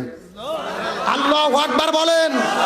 সুতরাং আমরা মনে প্রাণে বিশ্বাস করি আগে আগে আগে আগে পূর্বের মাহফিলগুলোতে আমির হামজা মাহফিলে লোক গেলে হয়তো 1 লাখ, কিন্তু আমির হামজা ভাই এই বছরে প্রথম যেই মাহফিলে যাবে ওই মাহফিলে কমপক্ষে লোক হবে 10 লাখ। কথা কোন ঠিক কিনা? অন্তত 10 লক্ষ লোক তাকে ভালোবেসে শুধু দেখা করার জন্য যাবে। সুতরাং আমার মনের বিশ্বাস এবং দোয়া এই বাংলাদেশে আল্লামা সাইদির যোগ্য উত্তরসূরি হবেন মুফতি আমির হামজা। আরো জোরে বলেন। এই যে মুফতি হারুন ইজাহারের হুজুরের কথা বললাম, এই হুজুর তো এতটা ভালো, শুনলে আশ্চর্য হবেন। অত বক বক করে না, বেশি কথা বলে না, বিনয়ী। কিন্তু মুফতি হারুন ইজাহার সাহেব বাংলাদেশের যত আলেম জেলে বন্দি আছে সব আলেমগুলোকে মুক্তি করার জন্য তিনি অবদান রেখেছেন। আলহামদুলিল্লাহ বলেন। এই যে শিশু বক্তা রফিকুল ইসলাম মাদানী ছিলেন না, ছোট মরিচ কিন্তু ঝাল বেশি, তাকেও তিনি বিভিন্নভাবে চেষ্টা করে বের করেছেন। আল্লামা খালিদ সাইফুল্লাহ আইয়ুবী, এর আগে যত আলেম ছিল, আল্লামা মামুনুল হককে মুক্তির ব্যবস্থা করার চেষ্টা করতেছেন। মুফতি আমির হামজাকে মুক্তি করার জন্য অসাধারণ অবদান তিনি রেখেছেন। আমির হামজা ভাই নিজে মুখে স্বীকার করেছে। সুতরাং আমরা বলতে চাই এই মুফতি হারুন ইজাহার হলো বাংলাদেশের আলেম সমাজের জন্য নিয়ামত, বাংলাদেশের মুসলমানদের জন্য নিয়ামত। কিন্তু আমরা একটা কথা বলতে চাই, জেলে বন্দি করলে জনপ্রিয়তা কমে না, বরং কি হয়? বেড়ে যায়। শিশু বক্তা রফিকুল ইসলাম মাদানী জেল থেকে মুক্তি হওয়ার 3 দিন পর একটা বক্তব্যের মধ্যে বলেছে 3 দিনে আমার কাছে কমপক্ষে দাওয়াত এসেছে 18,000। জোরে বলেন কয় হাজার? আরে ভাই 18,000 আগে মাহফিলে গেলে লোক হয়তো 2,000, আর এখন মাহফিলে গেলে লোক হয় লক্ষ লক্ষ। তার মানে বোঝা গেল চোর জেল থেকে মুক্তি হলে তাকে কেউ দেখতে যায় না, ডাকাত বের হলে কেউ দেখতে যায় না, ধর্ষক বের হলে কেউ দেখতে যায় না। অথচ আলেমেরা জেল থেকে বের হলে হাজার হাজার মানুষেরা তাকে ফুলের তোড়া দেওয়ার জন্য দৌড়ে চলে যায়।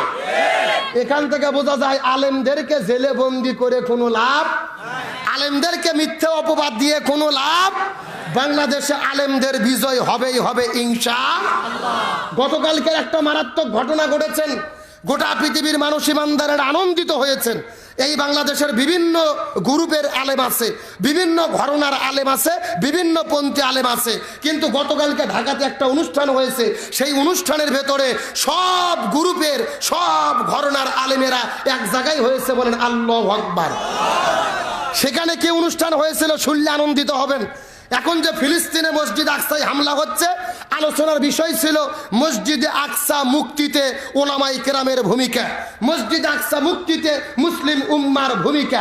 মসজিদ আকসা কনফারেন্স করেছে, সেখানে উপস্থিত হয়েছেন শায়েখ আহমদুল্লাহ হাফিজাহুল্লাহ, উপস্থিত হয়েছেন আবু তোহা আদনান, উপস্থিত হয়েছেন আমার প্রিয় ভাই ডক্টর আবুল কালাম আজাদ বাশার সহ, চরমোনাই পীর সহ, চরমোনাইয়ের যত আলেম রয়েছেন, হেফাজতের যত আলেম রয়েছেন, সকলপন্থী আলেমেরা ওই জায়গায় উপস্থিত হয়েছেন।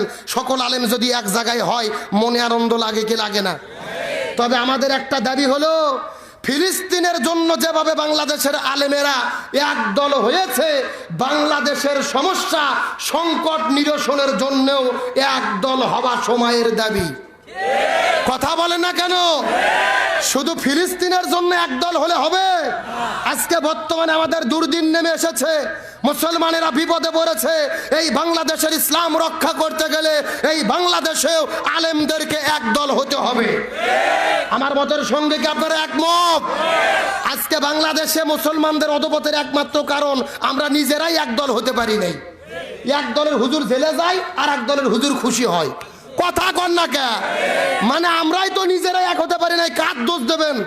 এই জন্য বলি দলাদলি বহুত হয়েছে, আর দলাদলি নয়, আমাদের দেওয়ালে পিঠ ঠেকে গেছে। এক হওয়া ছাড়া আমাদের কোনো উপায় নাই। আপনারা কি ঝাঁটা চেনেন? ঝাঁটা একটা উদাহরণ দেই, বোঝেন। আচ্ছা বলেন তো, ঝাঁটা বানাতে কি কি লাগে? কিছু লাগে খিল, তারপরে চতুর্পাশ দিয়ে বাঁধুনি দেয় গুলে, আর পেছন দিক থেকে পেলা দেয়, ওটার নাম কি? শালিয়ে। তাহলে শালিয়ে লাগে, খিল লাগে, গুলে লাগে। আমার দিকে লক্ষ্য করেন, এই যে বাংলাদেশের যত ইসলামী দল আছে, প্রত্যেকটা ইসলামী দল হলো এক একটা খিলের মতো। এখন এক একটা খিল যদি আলাদা আলাদা করে আপনাদের সবার হাতে একটা একটা করে দেই, ওই খিল দিয়ে রাস্তা ঝাড়ু দিয়ে পরিষ্কার করতে পারবেন? পারবেন না। সব খিল কি করতে হবে? এক জায়গা কেমনে করবেন? একটা গুলো লাগবে, সেই গুলোর নাম হলো কোরআন, সেই গুলোর নাম কি? আর পেছন দিক দিয়ে একটা শালে দেওয়া লাগবে, ওই শালের নাম হলো হাদিস। কোরআন এবং হাদিসের ভিত্তিতে বাংলাদেশের সমস্ত উলামায়ে কিরাম, ইমানদার মুসলমানেরা, ইসলামী দলগুলো একতাবদ্ধ যতদিন না হবে, এই বাংলার জমিন থেকে সুদ, ঘুষ, দুর্নীতি সব কিছুকে বন্ধ করা যাবে না। সুতরাং বলতে চাই, বাংলাদেশের সময় এসেছে, আহলে সুন্নাত ওয়াল জামাত বুঝি না, চরমোনাই বুঝি না, সব জামাতি হেফাজত বুঝি না। আমাদের সংবিধান হলো আল কোরআন, আমাদের পরিচয় হলো মুসলমান। আল্লাহর কোরআনকে সংবিধান মেনে মুসলমান পরিচয় নিয়ে এই বাংলার জমিনে কোরআনের রাষ্ট্র কায়েমের জন্য কারা কারা রাজি আছেন? দুটি হাত আল্লাহকে তুলে দেখান।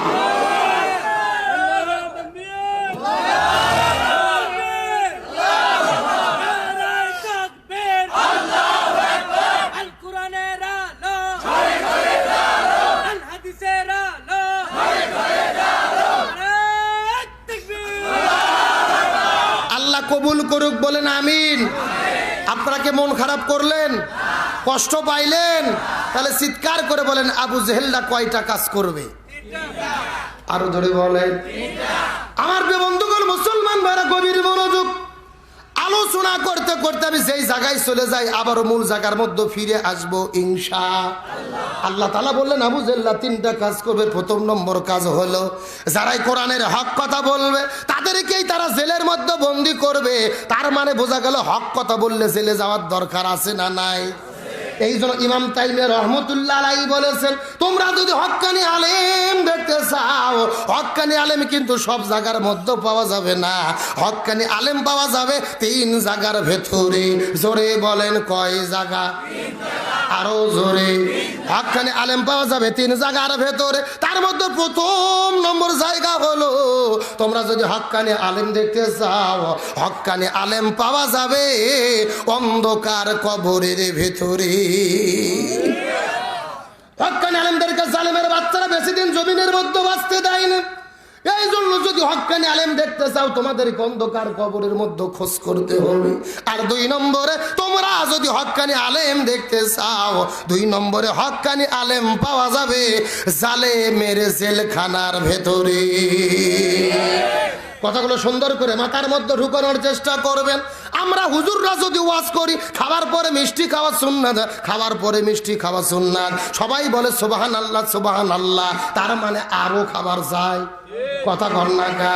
কিন্তু আমরা যখনই বলি জেলে যাওয়া সুন্নাত, তখনই বলে আব্দুল সালাম যুক্তিবাদী হুজুর রাজনীতি করে। এ কথা কন আমার প্রিয় বন্ধুগণ, মুসলমান ভাইরা, জেলে যাওয়া কিন্তু রাজনীতি নয়। আমার নবীজি কোরআনের তাবলীগ করতে গিয়ে 1 নয় 2 নয় 3.5 বছর জেলের মধ্যে বন্দী ছিল। চিৎকার করে বলা যাবে কি কয় বছর? এই জায়গার মধ্যে শেষ নয়, এই বাংলাদেশের ভেতরে আমরা সকলে আলে সুন্নাতুল জামাত বলে দাবি করি। ইমাম আবু হানিফাকে আমরা ইমাম বলে মানি। 90% মুসলমান। ওই ইমাম আবু হানিফা তিনিও 2 বছর জেলে বন্দী ছিল। এই বাংলাদেশে যারা আলে হাদিসের ভাইরা আছে, কোথায় কোথায় বুখারী শরীফ বলে জিকির করেন। ওই বুখারী শরীফ যিনি লিখেছেন ইমাম বুখারী, তিনিও 2 বছর জেলে বন্দী ছিল। ইমাম মালিক রহমতুল্লাহ আলাইহি 3 বছর জেলের মধ্যে বন্দী ছিল। এখান থেকে বোঝা গেল হক্কানি আলেমদের ইতিহাস হলো জালেমের জেলে বন্দী হওয়ার ইতিহাস। কথাগুলো সুন্দর করে বোঝার চেষ্টা করবেন। এই জন্য ইমাম তাইমিয়া রহমতুল্লাহ আলাইহি বর্ণনা করে বলেন 3 জায়গার মধ্যে হক্কানি আলেম পাওয়া যাবে। 1 নম্বর হলো অন্ধকার কবরের ভেতরে, 2 নম্বর হলো জালেমের জেলখানার ভেতরে, আর 3 নম্বর হলো হক্কানি আলেম পাওয়া যাবে জিহাদের ময়দানে। হক্কানি আলেম শুধু মসজিদের মধ্যে বসে জিকির করবে না, হক্কানি আলেম শুধু মাদ্রাসার মধ্যে বুখারী পড়বে না। হক্কানি আলেম যারা হবে মসজিদে নামাজ পড়ার পাশাপাশি, ওই খানকা শরীফে জিকির করার পাশাপাশি, ওই মাদ্রাসাতে কোরআন হাদিস পড়ার পাশাপাশি, ওই রাজপথে নেমে জালেমের জুলুমের বিরুদ্ধে স্লোগান দেবে। এরকম হক্কানি আলেম আছে 2-4 জন, যারা আছে তারাই ভেতরে গেছে। কথা কন না কে? আর আমরা যারা তেল তেলা হয়ে ঘুরে বেড়াচ্ছি, আমাদের কোনো বিপদ নাই। আরো জোরে বলে আমার বন্ধুগণ, মুসলমান যারা গভীর মনোযোগ। এই জন্য আল্লাহ রাব্বুল আলামিন বলেন আবু জাল্লা 3টা কাজ করবেন। 1 নম্বর কাজ হলো যারা কোরআনের হক কথা বলবে তাদেরকে তারা জেলের মধ্যে বন্দী করবে। 2 নম্বর কাজ হলো আলেমদেরকে জেলে বন্দী করার পরে তাদেরকে যদি দিনের পথ থেকে ফিরানো না যায়, ইসলামের পথ থেকে ফিরানো না যায়, কোরআনের পথ থেকে ফিরানো না যায়, 2 নম্বর কাজ হলো ইয়াকতুলুকা, প্রয়োজনে তারা তাদেরকে হত্যা করে বিদায় করে দেবে। 1 নম্বর জেলের মধ্যে বন্দী করবে, 2 নম্বর হত্যা করে বিদায় করে দেবে, আর 3 নম্বর কাজ হলো এই জমিনের মধ্যে যে আলেমদের জনপ্রিয়তা বেড়ে যাবে, যে আলেমদের মাহফিলে হাজার হাজার মানুষের উপস্থিতি ঘটবে, যাদের মাহফিলে লক্ষ লক্ষ যুবকেরা দৌড়ে দৌড়ে যাবে, ওই আলেমদেরকে দেশে থাকতে দেবে না। ইউখরিজুকা, তাদেরকে তারা দেশ থেকে বের করে দেবে। এই বাংলাদেশে মাত্র 5 বছরের ব্যবধানে কোটি কোটি মানুষের ভেতরে যিনি জনপ্রিয়তা অর্জন করেছিল, আমার প্রিয় ভাই মিজানুর রহমান আল আজহারি। আরো জোরে বলেন। ওই আজহারি ভাই জনপ্রিয়তা অর্জন করার কারণে দেশের মধ্যে থাকার জায়গা হলো না, তাকেও দেশ থেকে মালয়েশিয়া যাইতে বাধ্য করা হলো। এই জন্য আবু জেল্লা 3টা কাজ করবে। 1 নম্বর জেলে বন্দি করবে, 2 নম্বর হত্যা করবে, আর 3 নম্বর দেশ থেকে তাদেরকে বের করে দেবে। এই 3টা কাজ আজকেও যারা করতেছে, এরাই হলো আবু জেহেলের যোগ্য উত্তরসূরি। আবু জেলদের চেনা যায়? এ জোরে কোন চেনা যায়? থাক, চিনলেই হবে, নাম বলার দরকার নাই। আমরা খামাখা নাম বলে মার খাবো কেন? কোরআনে যা আছে বলবো, কার সাথে মিলে গেল দেখার টাইম আমাদের নাই। আরো জোরে বলেন। তবে বর্তমানে বাংলাদেশে প্রমাণ হয়েছে আলেমদের বিরুদ্ধে ষড়যন্ত্র করে কোনো লাভ নাই। বর্তমানে বগুড়া জেলার যুবকেরা আর সিনেমার হলে যায় না, তারা কোরআনের মাহফিলে ছুটে যায়। বর্তমানে বগুড়া জেলার যুবকেরা আর যাত্রার প্যান্ডেলে যায় না, তারা তাফসীর মাহফিলে ছুটে যায়। এখান থেকে প্রমাণ হয়েছে আগামীর বাংলাদেশ হবে মুসলমানদের বাংলাদেশ, আগামীর বাংলাদেশ হবে আলেমদের বাংলাদেশ, আগামীর বাংলাদেশ হবে কোরআনের বাংলাদেশ। ওই মিজানুর রহমান আজহারি ভাই দেশে ফিরবে, আল্লামা মামুনুল হক মুক্ত হবে, কোরআনের মাহফিলে মুফতি আমির হামজা ফিরে আসবে, এই পুরো বাংলার জমিনে কোরআনের রাষ্ট্র কায়েম হয়ে যাবে। ওই দিনের জন্য কারা কারা প্রস্তুত আছেন? 2টি হাত আল্লাহকে তুলে দেখান।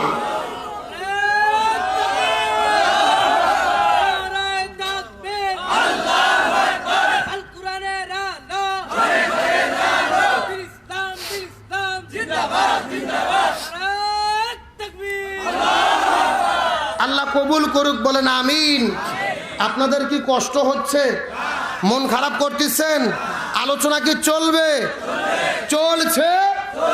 তাহলে বলেন কোরআনের পক্ষে থাকলে বিপদ আছে না নাই? কিন্তু বাংলাদেশে সবাই কি বিপদে পড়ছে? এই বাংলাদেশে ভণ্ডপীর আছে না নাই? কথা কয় না। আরে ভাই, বর্তমানে বাংলাদেশে 48,000 পীর।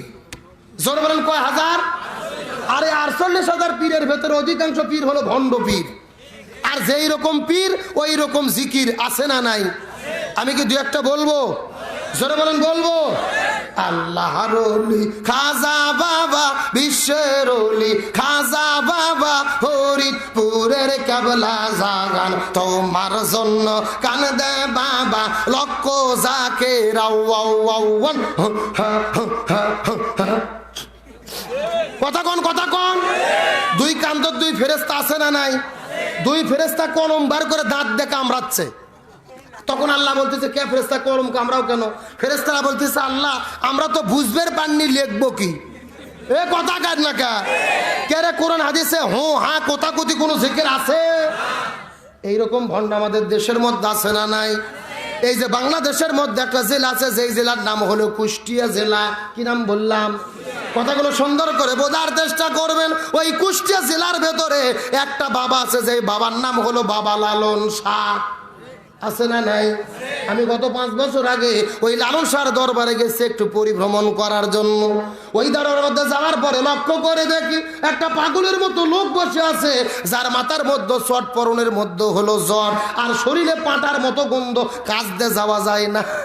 কথা কি বুঝতে পেরেছেন? আমি আস্তে করে বাবার কাছে যাওয়ার পরে লক্ষ্য করে দেখি কিছু মহিলা মানুষেরা যাওয়ার পরে বাবার গাও ধরে টিপাটিপি করতেছে। লক্ষণ ভালো না খারাপ? এখন আমি আপনাদেরকে জিজ্ঞাসা করি, বলেন তো দেখি, ছেলে মানুষের গায়ে যদি মেয়ে মানুষেরা হাত দেয়, ওই ছেলে মানুষ কি ঠিক থাকতে পারবে? সব জায়গা যদি ঠিকও থাকে, অন্তত একটা জায়গা ঠিক থাকবে না, যদি সে হিজড়ে না হয়। এ কথা কয়। আমি ডাকতে বললাম, এ পাগল মহিলারা, তোমরা কেন এর গাও ধরে টিপতেছ? এমন সময় ডাকতে বলে, হুজুর এটা পাগল নয়, এইটা হলো আল্লাহর ওলি। কিসের ওলি? পরীক্ষা করে দেখার দরকার আছে না নাই? আমি কিছুক্ষণ পরে লক্ষ্য করে দেখলাম ওই কথিত আল্লাহর ওলিটা পেশাব করার জন্য উঠে গেল। আমিও তার পেছনে পেছনে যাওয়ার পরে লক্ষ্য করে দেখি ওই কথিত আল্লাহর ওলিটা পেশাব করেছে, কিন্তু পানি ব্যবহার করে। লক্ষণ ভালো না খারাপ? আমি আস্তে করে যাই ডাকতে বললাম, বাবা আপনি পেশাব করলেন কিন্তু পানি কেন ব্যবহার করলেন না? আমাকে ডাকতে বলে, হুজুর আপনি শরীয়তের হুজুর, মারেফত বুঝবেন না। আমি বলে শরীয়তের হুজুর, মারেফত বুঝবো না? আমি ডাকতে বললাম, হুজুর আপনি বুঝে দিলেই তো বুঝতে পারবো, আপনি বুঝে দিলেই তো বুঝতে পারবো, বলেন তো দেখি। আমাকে ডাকতে বলে, হুজুর আপনি কি জানেন এই পানি কোন পানি? আমি বললাম, এই পানি কোন পানি? বলে নবীর নাতি ইমাম হোসাইন কারবালার প্রান্তরে পানি পানি বলে চিৎকার করে শহীদ হয়ে চলে গেছে, অথচ একটা ফোঁটা পানি কারবালার প্রান্তরে নবীর নাতিকে দেওয়া হয় নাই। যেই পানি ব্যাগরে নবীর নাতি ইমাম হোসাইন শহীদ হয়ে গেল, আমি ওই পানি আমার এই জায়গায় ঠেকাবো না। ফতুয়াকে বুঝতে পারছেন? আমি তখন ডাকতে বললাম, এ কথিত আল্লাহর ওলি আমার কথা শোনেন, নবীর নাতি ইমাম হোসাইন পানি না পাওয়ার কারণে তুমি যদি সামনের জায়গার মধ্যে পানি না ঠেকাও, আমার কথা হলো তাহলে তুমি পায়খানা করার পরে পেছনেও পানি ঠেকাবা না। এ কথা কন না কে? এরা জাতে মাতাল কিন্তু তালে ঠিক। জাতে মাতাল সামনে পানি ঠেকায় না, কিন্তু পেছনে ঠেকায় কি ঠেকায় না? আরে পেছনে পানি না ঠেকালে ওর বইও ঝাঁটা পিটা করে ঘর থেকে বের করে দেবে। কথা কন ঠিক কিনা? এই সমস্ত বাটপারদেরকে ঝাঁটা পিটা করে ধ্যাচ্ছাড়া করা দরকার। এরা আবার মাঝে মধ্যে গান গায়, কি রমান কাতিবিন রুজহার সুরের দিন মওলার কাছে যদি করে অভিযোগ, আমি বলবো দুনিয়ায় ছিলাম ন্যাংটা বাবার লোক। কি বাবা, একেবারে বাস্তব বলতেছি। গত 4 বছর আগে আমি মাহফিলে গেছি চাঁদপুর জেলার মতলব থানা। ওখানে যাওয়ার পরে কিছু লোক আমাকে আসে বলতেছে, হুজুর আমাদের এখানে ন্যাংটা বাবা আছে, হুজুর দেখতে যাবেন। আমি বললাম দেখা তো যায় না, জোর করে নিয়ে গেছে। যাই দেখি বাবার অবস্থা একেবারে পাও থেকে শুরু করে মাথা পর্যন্ত সফান সফা। কথা কি বোঝা যায়? মানে অফিস আদালত স্টেশন সব বার করা। আমি তখন দেখে বলতেছে নাউজুবিল্লাহ, সাথে সাথে একটা মুরিদ বলতেছে নাউজুবিল্লাহ বলবেন না হুজুর, বাবার ভেতরে মাল আছে হুজুর। কি আছে? আমি বললাম কে রে পাগলা, মাল যাচ্ছে, মাল তো দেখাই যাচ্ছে, ও মাল তো সবার মধ্যে আছে, নতুন কি মাল আছে ওটা দেখা, কতক্ষণ ঠিক কিনা? এই বাটপারদেরকে ঝাঁটা পিটা করে দেখ ছাড়া করা দরকার। কিন্তু এখন আসল কথা বলি, আসল কথা শোনেন, এইরকম ভণ্ডামি যারা বাংলাদেশে করতেছে এদের কোনো বিপদ বর্তমানে বাংলাদেশে নাই। কথা কন না কে?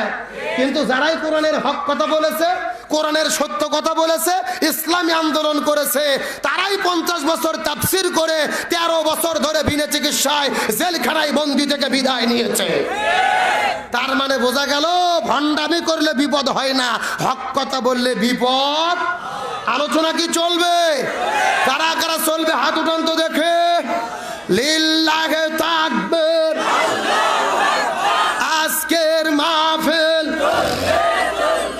চলছে চলবে,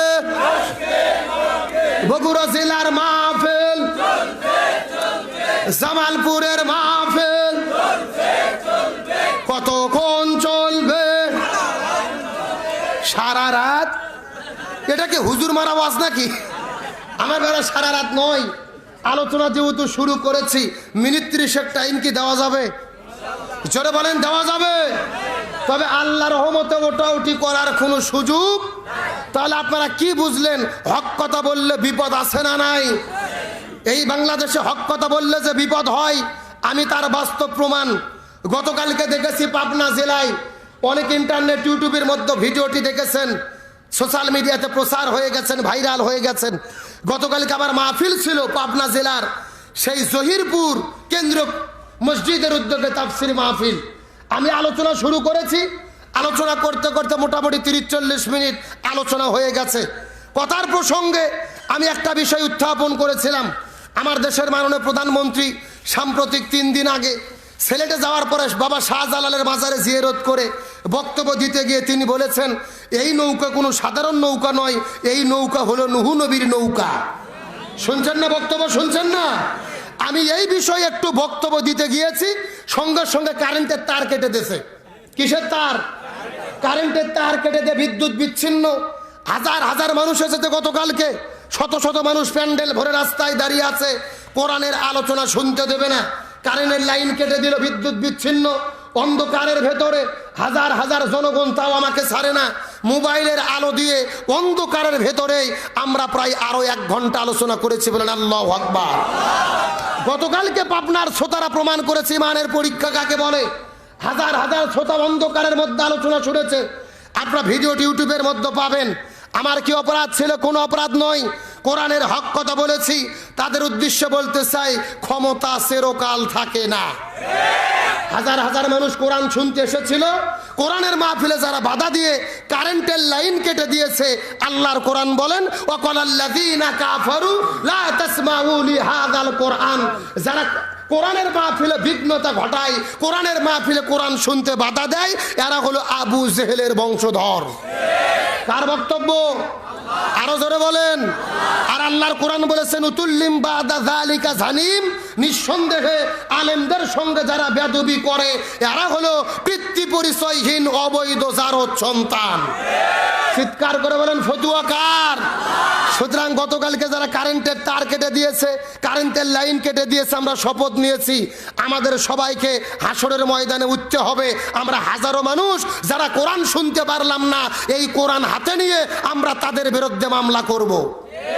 কথা বলেন না কেন? সেদিন দেখা যাবে তোমাদের কোন বাপের বেটা পার করে, কোন নেতা তোমাদের সুপারিশ করে, কার ক্ষমতা তোমরা দেখাও। ওই দিনে কোনো ক্ষমতা চলবে না। ওই দিনে ক্ষমতা চলবে কার? আরো জোরে বলেন। আমি কোনো অন্যায় করি না, আমি কোরআন থেকে বক্তব্য দিয়েছি। কি বক্তব্য? আমার দেশের মাননীয় প্রধানমন্ত্রী বলেছে এই নৌকা যেন তেন নৌকা নয়, এই নৌকা হলো নূহ নবীর নৌকা, এই নৌকা হলো মুক্তির নৌকা, এই নৌকা হলো কোরআনের নৌকা। না, নাউজুবিল্লাহ বলার কোনো দরকার নাই। আমি প্রধানমন্ত্রীর বক্তব্যের সঙ্গে একমত পোষণ করেছি। তার বক্তব্য ঠিক আছে, এই নৌকা হলো নূহ নবীর নৌকা। তিনি কেন বলেছেন? নৌকা হলো পৃথিবীর প্রথম যানবাহন। এই পৃথিবীতে কোনো যানবাহন ছিল না, প্রথম যানবাহন হিসেবে নূহ নবী বানাইছে কার হুকুমে? আরো জোরে বলেন। আর সেই নৌকার কথা আল্লাহ বলছে কোথায়? কোরআনে। তাহলে কোরআনের নৌকা নূহ নবীর নৌকা, কিন্তু এই নৌকার সঙ্গে নূহ নবীর নৌকা যদি মিল করতে চাই, মাত্র একটা শর্ত আছে।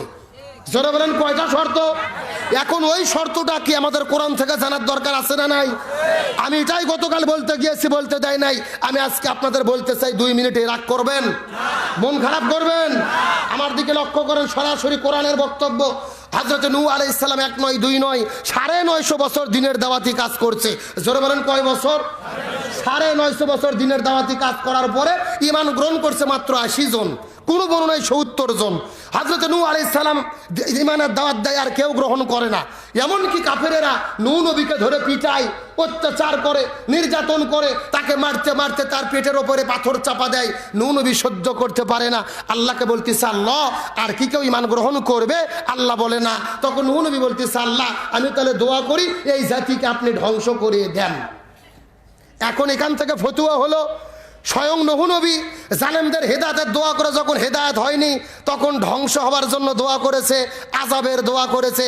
এখান থেকে বোঝা গেল আজকেও পৃথিবীতে যারা জালেম আছে, এরা যদি হেদায়েত না পায়, এদের ধ্বংস হওয়ার জন্য, আযাব আসার জন্য দোয়া করা জায়েজ আছে। এই ঘটনা হলো তার বক্তব্য, লক্ষ্য করুন। এরপরে আল্লাহ তাআলার কাছে নূহ বলতেছে, আল্লাহ একটা আযাব দেন। তখন আল্লাহ বলতেছে, নূহ কোনো টেনশন নেই, আমি একটা আযাব দেব, একটা গজব দেব, যেই গজবের নাম হলো বন্যা। জোরে বলেন নাম কি? একটা মহাপ্লাবন আসবে, মহাবন্যা আসবে, পুরো পৃথিবী পানির নিচে ডুবে যাবে। নূহ বলতেছে, আল্লাহ সবাই যদি ডুবে যায় আমি বাঁচবো কেমনে? সুবহানাল্লাহ। তখন আল্লাহ বলতেছে, নূহ তুমি মরবা না, তুমি বাঁচবা। আমি আল্লাহ তোমাকে ঘোষণা দিচ্ছি, তুমি একটা নৌকা তৈরি করো। জোরে বলেন নাম কি? আরো জোরে। কে রে নৌকার মিছিল করতে ভয় আছে নাকি? দাড়ি পাল্লা ধানের শীষ হলে বিপদ আছে, নৌকার কোনো বিপদ? জোরে বলেন যানবাহনের নাম কি? আরো জোরে, জোরসে বলো। নৌকার লোক যা খুশি হয়েছে ভাই। আমাদের বন্ধুগণ মুসলমান বারা গভীর মনোযোগ।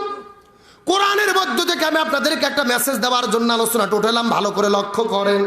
আল্লাহর হুকুম পাওয়ার পরে নূহ নবী নৌকা বানানো তৈরি করলেন। মরুভূমির ভেতরে হযরত নূহ আলাইহিস সালাম আস্তে করে যখন নৌকা বানানো শুরু করে দিলেন, নৌকা বানাইতে বানাইতে নৌকা যখন শেষ হয়ে যাবে বানানো, এমন সময় নূহ নবীর কাছে একটা বৃদ্ধ মহিলা চলে আসলো। জোরে বলেন কি মহিলা? একটা বৃদ্ধ মহিলা আসার পরে ডাকতে বলে, নূহ রে, এই নৌকা কেন বানাইতেছো? এই নৌকা নিয়ে তুমি কোথায় চলতে চাও? নূহ নবী ডাকতে বলে, বুড়িমা, আল্লাহ তাআলা একটা বন্যা নামক গজব দান করবে, ওই বন্যায় পুরো পৃথিবী পানিতে ডুবে চলে যাবে, সবাই মারা যাবে, এই নৌকার মধ্যে থাকবে যারা, একমাত্র বেঁচে থাকবে তারা, আর পুরো পৃথিবীর সব কিছু ধ্বংস হয়ে যাবে। এমন সময় বুড়িমা ডাকতে বলে, নূহ রে, এই নৌকার মধ্যে না উঠলে আমি তো বাঁচতে পারবো না, তোমার কাছে অনুরোধ করে বলতে চাই, আমিও এই নৌকার ভেতরে উঠতে চাই। সুবহানাল্লাহ কোন? নূহ নবীর নৌকার মধ্যে কে উঠতে চায়? ওই বৃদ্ধ মহিলা। কথাটা বোঝার চেষ্টা করবেন।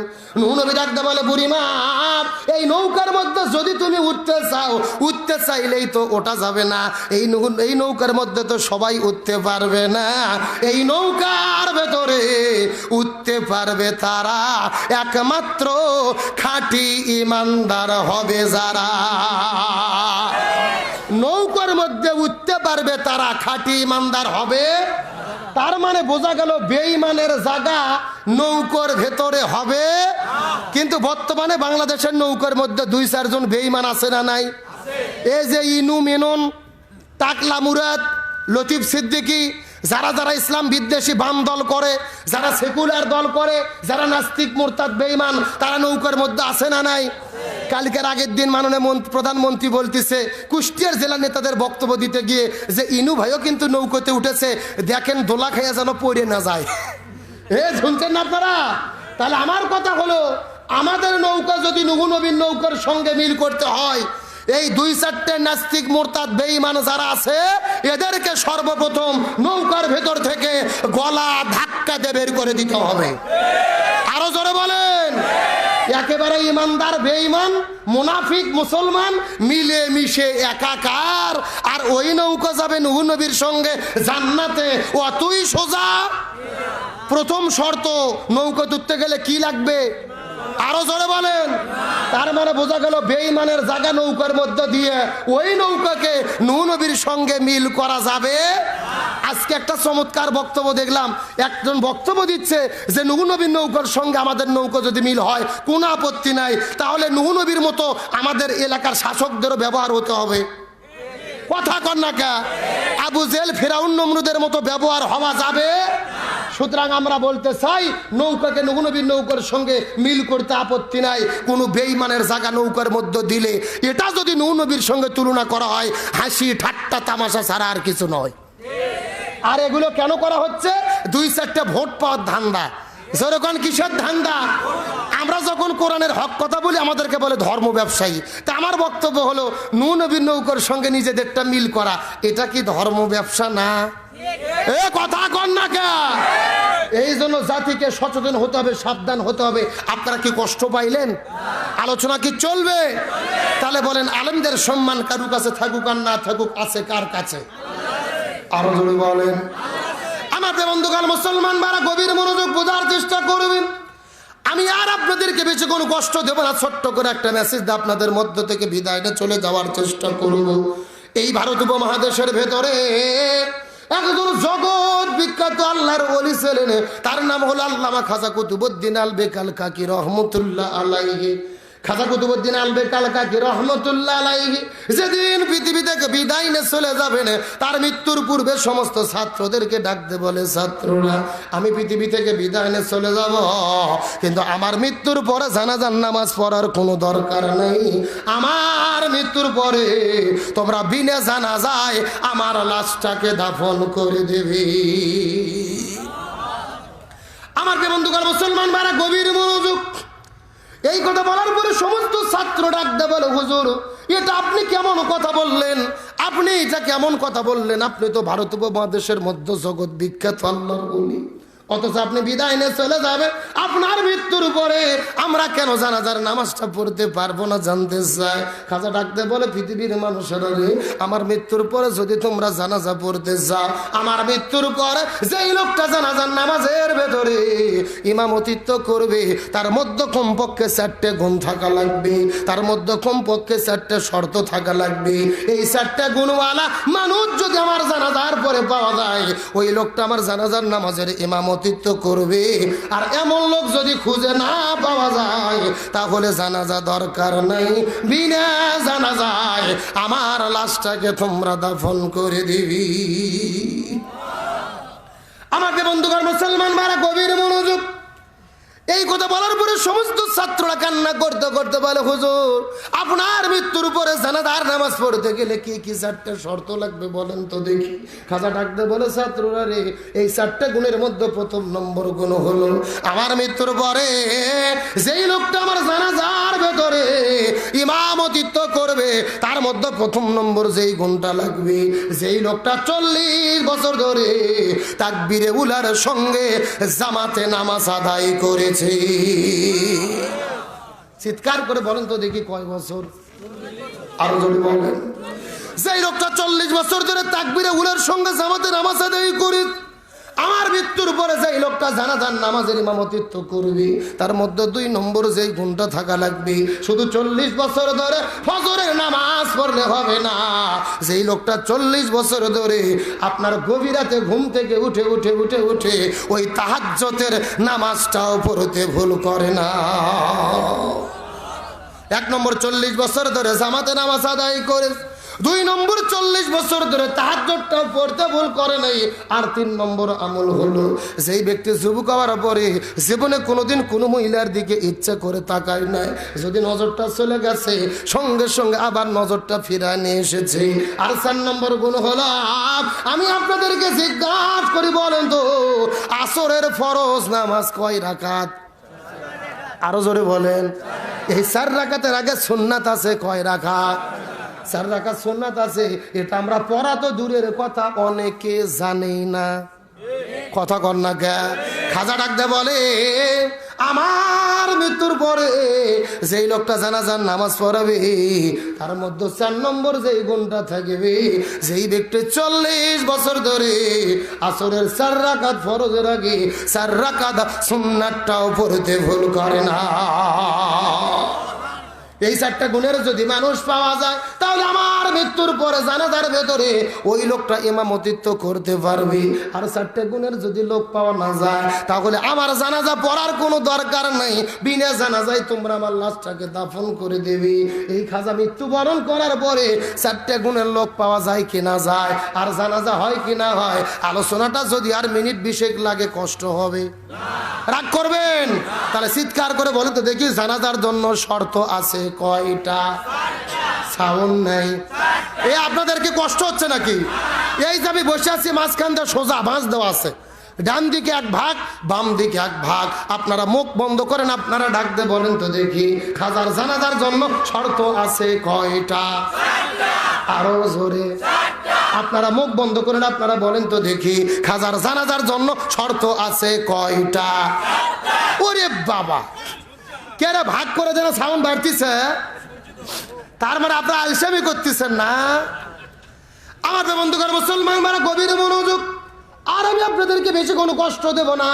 ডানে যারা আছেন কথা বলবেন, বামে যারা আছেন কথা বলবেন, মঞ্চে যারা আছেন তারাও কথা বলবেন। সবাই মিলে চিৎকার করে একসঙ্গে বলেন তো দেখি খাজার জানাজার জন্য শর্ত আছে কয়টা? আরো জোরে। জোর হলো না? মাশাআল্লাহ। ওয়াজ মনে করেন কেবল লাইনও তো উঠলো। ওয়াজের একটা লাইন আছে না নাই? বগুড়ার বাস কিন্তু বগুড়ার থেকে ছাড়লেই লাইনে ওঠে না, শেরপুর পর্যন্ত ঢুকঢুক ঢুকঢুক করে যায় কাউন্টার পর্যন্ত, তারপরে এমন টান মারে 1 টানে ঢাকা। কথা কন? আজকের ওয়াজ মনে করেন কেবল লাইনও তো উঠলো। এখন চলছে চলছে খেলা। ওরে বাবা, খেলারও প্লেয়ার আছে আজকের মাহফিলে। খেলা হবে। গত 3 বছর ধরে আমরা ডায়লগ শুনলাম বহু বিভিন্ন নেতার মুখে খেলা, কিন্তু এখন বর্তমানে কি খেলা হচ্ছে? এমনও খেলা হচ্ছে কোনো দল নাই, নিজেরাই। কথা কর না কা? আরে ভাই, আর্জেন্টিনা আর ব্রাজিল যদি খেলা হয় খেলা জমে, ভারত আর পাকিস্তান যদি ক্রিকেট খেলা হয় খেলা জমে, কিন্তু এখন যে খেলা হচ্ছে কোন খেলা? আর্জেন্টিনার সঙ্গে দল করছে উগান্ডা। এ যেরকম কোন দেশ? উগান্ডা, যেই দেশের কেউ নামই জানে না। তে বাংলাদেশে উগান্ডা নামে একটা পার্টি আছে যার নাম হলো জাতীয় পার্টি। কথা কন না কে? এরা হলো জাতীয় বেঈমান, এরা জাতীয় মুনাফিক, এরা জাতীয় গাদ্দার। এই দলের প্রতিষ্ঠাতা ইরশাদ চাচা কত ভালো কাজ করে গেছে। শুক্রবার সরকারি ছুটি করেছে ইরশাদ চাচা, আমরা তার জন্য দোয়া করি। সেই লোকটা রাষ্ট্র ধর্ম ইসলাম সংবিধানে লিখেছে, তার জন্য দোয়া করি। চাচা চলে গেছে, কিন্তু চাচার দলের নাটক বন্ধ হয়নি। একজন বলে নির্বাচনে যাব না, ফ্ল্যাট হয়ে হসপিটালে চলে যায়, আর একজন বলে আসি। কথা কর না কে? স্বামী বলে ভোটে যাব না, বউ বলে আসি। মানে স্বামী বউ গ্রুপ, আবার দেবর ভাবি গ্রুপ আছে না নাই? আজ হোক কাল হোক জাতির কাছে ঘটনা পরিষ্কার হবে। এই বেঈমানদের জবাব বাংলাদেশের মুসলমান দেবে। এখন বর্তমানে বাংলাদেশের যে পরিবেশ, আমার দিকে তাকান। একটা লোক মরে গেছে 300 বিঘা জমি রেখে। কয় বিঘা? আর সন্তান হলো 14টা। জোরে বলেন কয়টা? এখন এই 300 বিঘা ভেউ রেখে বাপ মরার পরে 14টা সন্তান মিলে যেভাবে ভেউ বাটাবাটি হয়, একই রকম ভাবে বাংলাদেশের আসন বাটাবাটি চলতেছে। এটা আমি, ওটা তুই, ওটা ওর, ওটা ভাই, ওটা বোন, ওটা দেবর, ওটা খালা, ওটা ভাই। কথা কন না কে? ভাগাভাগি করে নিয়েই যদি হয় 200 কোটি টাকা খরচ করার দরকার কি? কথা কন না কে? আপনারা ভাগ করে নিয়ে বাপের দেশ কিয়ামত পর্যন্ত থাকেন, খামাকা দেশের টাকা খরচ করার কোনো দরকার। এই যে গত 5 বছর আগে এরকম একটা বৃদ্ধ চাচা গেছে ভোট দিতে। ফজর নামাজ পড়ার পরে চিন্তা করছে আমি আর ওজু নষ্ট করব না, 8টার থেকে যেহেতু ভোট ওজু নষ্ট করব, ওই ওজুনি 8টার দিকে ভোট দিতে গেছে। চাচা দেয় দেখে চাচা যাওয়ার আগে চাচার ভোট আর এক আল্লাহর ওলি আসে তাহাজ্জুদের নামাজ পড়ে দিয়ে গেছে। বোঝা যায়? চাচা গেছে ফজর পরে ওজু দিতে, ফজরের ওজুতে ভোট দিতে, অত তো তাহাজ্জুদের ওজুতে কাম ছাড়তে। এ কথা কন? চাচা মন খারাপ করে চলে যাচ্ছে। কিছুক্ষণ পরে একটা সোনার ছেলে ডাকতে বলছে, এই চাচা শোনেন, বাড়ির যে চাচিকে নিষেধ করবেন, চাচিও যেন না আসে, চাচির ভোটও দেওয়া হয়ে গেছে। তখন চাচা বলতেছে, কে বাবা, তোমার চাচি মরে গেছে 6 বছর আগে। জোরে বলেন, কয় বছর আগে? বলছে 6 বছর আগে তোমার চাচি মারা গেছে। আজকে কখন ভোট দিতে আসছিল, আমাকে ডাক দিলে তো আমি একটু দেখা করতাম। এরই নাম হলো ডিজিটাল। জোরে বলেন, কি টাল? আলোচনা বোঝা যায়, পরিবেশ যা চলতেছে ডাইরেক্ট কিন্তু বলা যাবে না। এই জন্য কি হক কথা বলা বাদ দেবো নাকি? আল্লাহ বলছে, উদু ইলা সাবিলি রব্বিকা বিল হিকমা। তোমরা যদি সরাসরি বলতে না পারো তাহলে একটু অ্যাঙ্গেল করো। জোরে বলেন, কি করো? সুতরাং আজকের আলোচনা কিছু হবে প্যান্ডেলে, আর কিছু মার হবে অ্যাঙ্গেলে। যা আছে কপালে হবে কাল সকালে। রাজি আছো মুসলমান? কারা কারা চলবে দুটো হাত আল্লাহকে তুলে দেখান।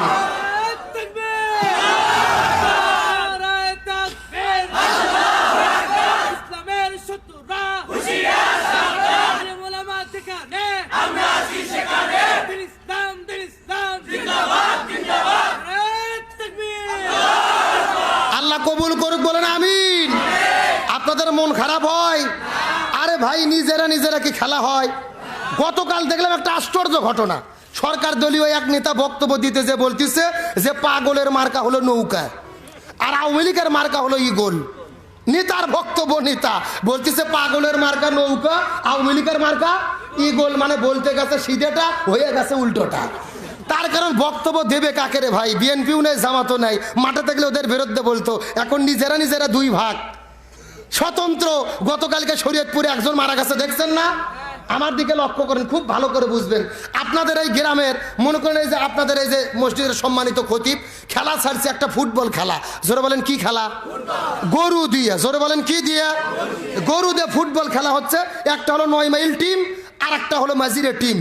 এখন 3টে বাজে গেছে, মাজিরের টিম খেলতে আসেনি।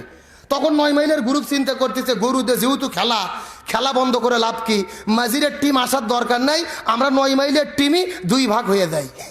জোরে বলেন, কয় ভাগ? নিজেরা 2 ভাগ হয়ে বলতেছে খেলা কোনো মতো শেষ করো, গরু যেহেতু আছে, গরু মিলেমিশে খেতে হবে। বর্তমানে বাংলাদেশে গরু খাওয়ার নির্বাচন চলতেছে। এ কথা কন না কে? বোঝা যায়, বুঝলে বুঝ পাতা, না বুঝলে তেজপাতা।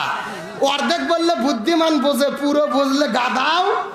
আমি মনে করি আজকের মাহফিলে কোনো গাধা নাই, সব বুদ্ধিমান বসে আছে, আর বুদ্ধিমানদের জন্য ইশারাই যথেষ্ট। কথা কোন ঠিক কিনা? দেখলাম একটা ফকির পর্যন্ত ভোটার দাঁড়াচ্ছে। ফকির ভিক্ষা করে করে পোস্টার ছাপাইছে, ভিক্ষা করে করে মাইক চালাচ্ছে। অনেকে তার বিরুদ্ধে কথা বলতেছে, কে রে ফকির কেন এমপি হবে? আমি বলছি না, ফকিরের বিরুদ্ধে কথা বলা যাবে না। সে দেশের নাগরিক, সে দাঁড়াতেই পারে। যেই দেশের খেলোয়াড় এমপি হচ্ছে, নায়িকাই এমপি হচ্ছে, গায়িকাই এমপি হচ্ছে, চোর ডাকাতে এমপি হচ্ছে, তার চাইতে ফকির ভালো আছে। কারণ ফকির এমপি হলে চুরি করতে পারবে না, ওর তো ব্যাংকের অ্যাকাউন্টই নাই। এ কথা কন না কে? আর যারা বড় বড় চোর, ওরা এমপি হয়ে কোটি কোটি টাকা বিদেশে পাচার করে। আমার দেশের এক নেত্রীর ছেলে, আমি নাম বলবো না, সোনার ছেলে, ওই একাই 62,000 বিলিয়ন ডলার চুরি করে আমেরিকা নিয়ে গেছে। জোরে কন সুবহানাল্লাহ। কি? এ জোরে কন নাউজুবিল্লাহ। তাহলে আমার দিকে লক্ষ্য করেন, শোনেন। এই যে চাচা, এই চাচার মাথা হলো টুপি, মুখের মধ্যে দাড়ি, সুন্নতি লেবাস আছে না নাই? তার মানে বোঝা গেল অন্যান্য চোর ডাকাত বাটপারের চাইতে এই ফকির চাচা ভালো আছে। কথা কোন ঠিক কিনা? খেলোয়াড়দের চাইতে, গায়িকার চাইতে, নায়িকার চাইতে এই ভিক্ষুক চাচা সুন্নতি লিবাসে যদি এমপি হয়, আমাদের কোনো আপত্তি, বরং তাকে সমর্থন করা দরকার। আল্লাহ সঠিক বুঝদিক, বলেন আমিন। তাহলে চিৎকার করে বলেন তো দেখি, শর্ত দিয়েছেন কয়টা? আরো যদি বলেন। আমার বন্ধুগণ, মুসলমান বারা গভীর মনোযোগ। আর আমি আপনাদেরকে বেশি কষ্ট দেব না, এতক্ষণ পর্যন্ত অনেক মজা করে করে আপনাদের মধ্যে আলোচনা শুনাইছি। আমি সর্বশেষ একটা মেসেজ আপনাদের মধ্য দিয়ে বিদায় নিয়ে চলে যেতে চাই। কথাগুলো সুন্দর করে বোঝার চেষ্টা করবে। এই 4টা শর্ত দেওয়ার পরে পরের দিনে সকালবেলা খাজা কুতুবউদ্দিন আলবেক আল কাকি রহমতুল্লাহ আলাইহি হঠাৎ করে পৃথিবী থেকে মৃত্যুবরণ করে বিদায় নিয়ে চলে গেছে। চাচা মৃত্যুবরণ করে বিদায় নিয়ে চলে গেলেন। খাজার মৃত্যুর পরে চতুর্দিক থেকে হাজার হাজার মুসলমানেরা তার লাশটা দেখার জন্য সর্বশেষ চলে এসেছে। আসার পরে দেখার পরে চোখের পানি ফেলে কান্না করে করে করে করে দোয়া করে। কেউ বা চোখের পানি ফেলে কান্না করে, কেউ বা নামাজের সিজদায় গিয়ে দোয়া করে। এখন আমি আপনাদেরকে জিজ্ঞাসা করি, বলেন তো দেখি, বাংলাদেশের আলেমেরা বিদায় নিলে মানুষেরা চোখের পানি ফেলে কান্না করে দোয়া করে কি করে না? আরো জোরে বলেন। এই যে 3 বছর আগে বাংলাদেশের মধ্যে থেকে বিদায় নিয়ে চলে গেলেন আল্লামা আহমদ শাহ শফি রাহিমাহুল্লাহ, বিদায় নিয়ে চলে গেলেন আল্লামা জুনায়েদ বাবু নগরী রহমতুল্লাহ আলাই, বিদায় নিয়ে চলে গেলেন আল্লামা নূর হোসাইন কাসিমি রহমতুল্লাহ আলাই, বিদায় নিলেন আমাদের সিরাজগঞ্জের কৃতি সন্তান রেজাউল করিম কাউসারি হুজুর, বিদায় নিয়ে চলে গেলেন। এই যে গত 3 মাস আগের ঘটনা, এই বাংলাদেশ থেকে এমন একজন আল্লাহর ওলি বিদায় নিয়ে চলে গেল, এমন একজন কোরআনের পাখি বিদায় নিয়ে চলে গেলেন, যেই মানুষের বিদায়ে তামাম পৃথিবীর মানুষেরা কান্না করেছে। যেই মানুষটা 100 বছর ধরে কোরআনের মাহফিল আলোচনা করেছে, যার আলোচনা শুনে হাজার হাজার মানুষেরা কালিমা পড়ে পড়ে মুসলমান হয়ে গেছে না, যেই মানুষটি কাবা ঘরের মধ্যে ঢুকে নামাজের অনুমতি পেয়েছিল, সেই মানুষটির কপালে কাবা ঘরের ইমাম আব্দুল শাইখ আব্দুর রহমানের সুদাইসি কপালের মধ্যে চুমুকে বুকের মধ্যে ধরে আদর করে। ওই কোরআনের পাখি আল্লামা সাইদি যখন বিদায় নিয়ে চলে গেল, গোটা পৃথিবীর ভিতরে এমন কোনো জায়গা নাই যেখানে ইমানদারেরা কান্না করে না।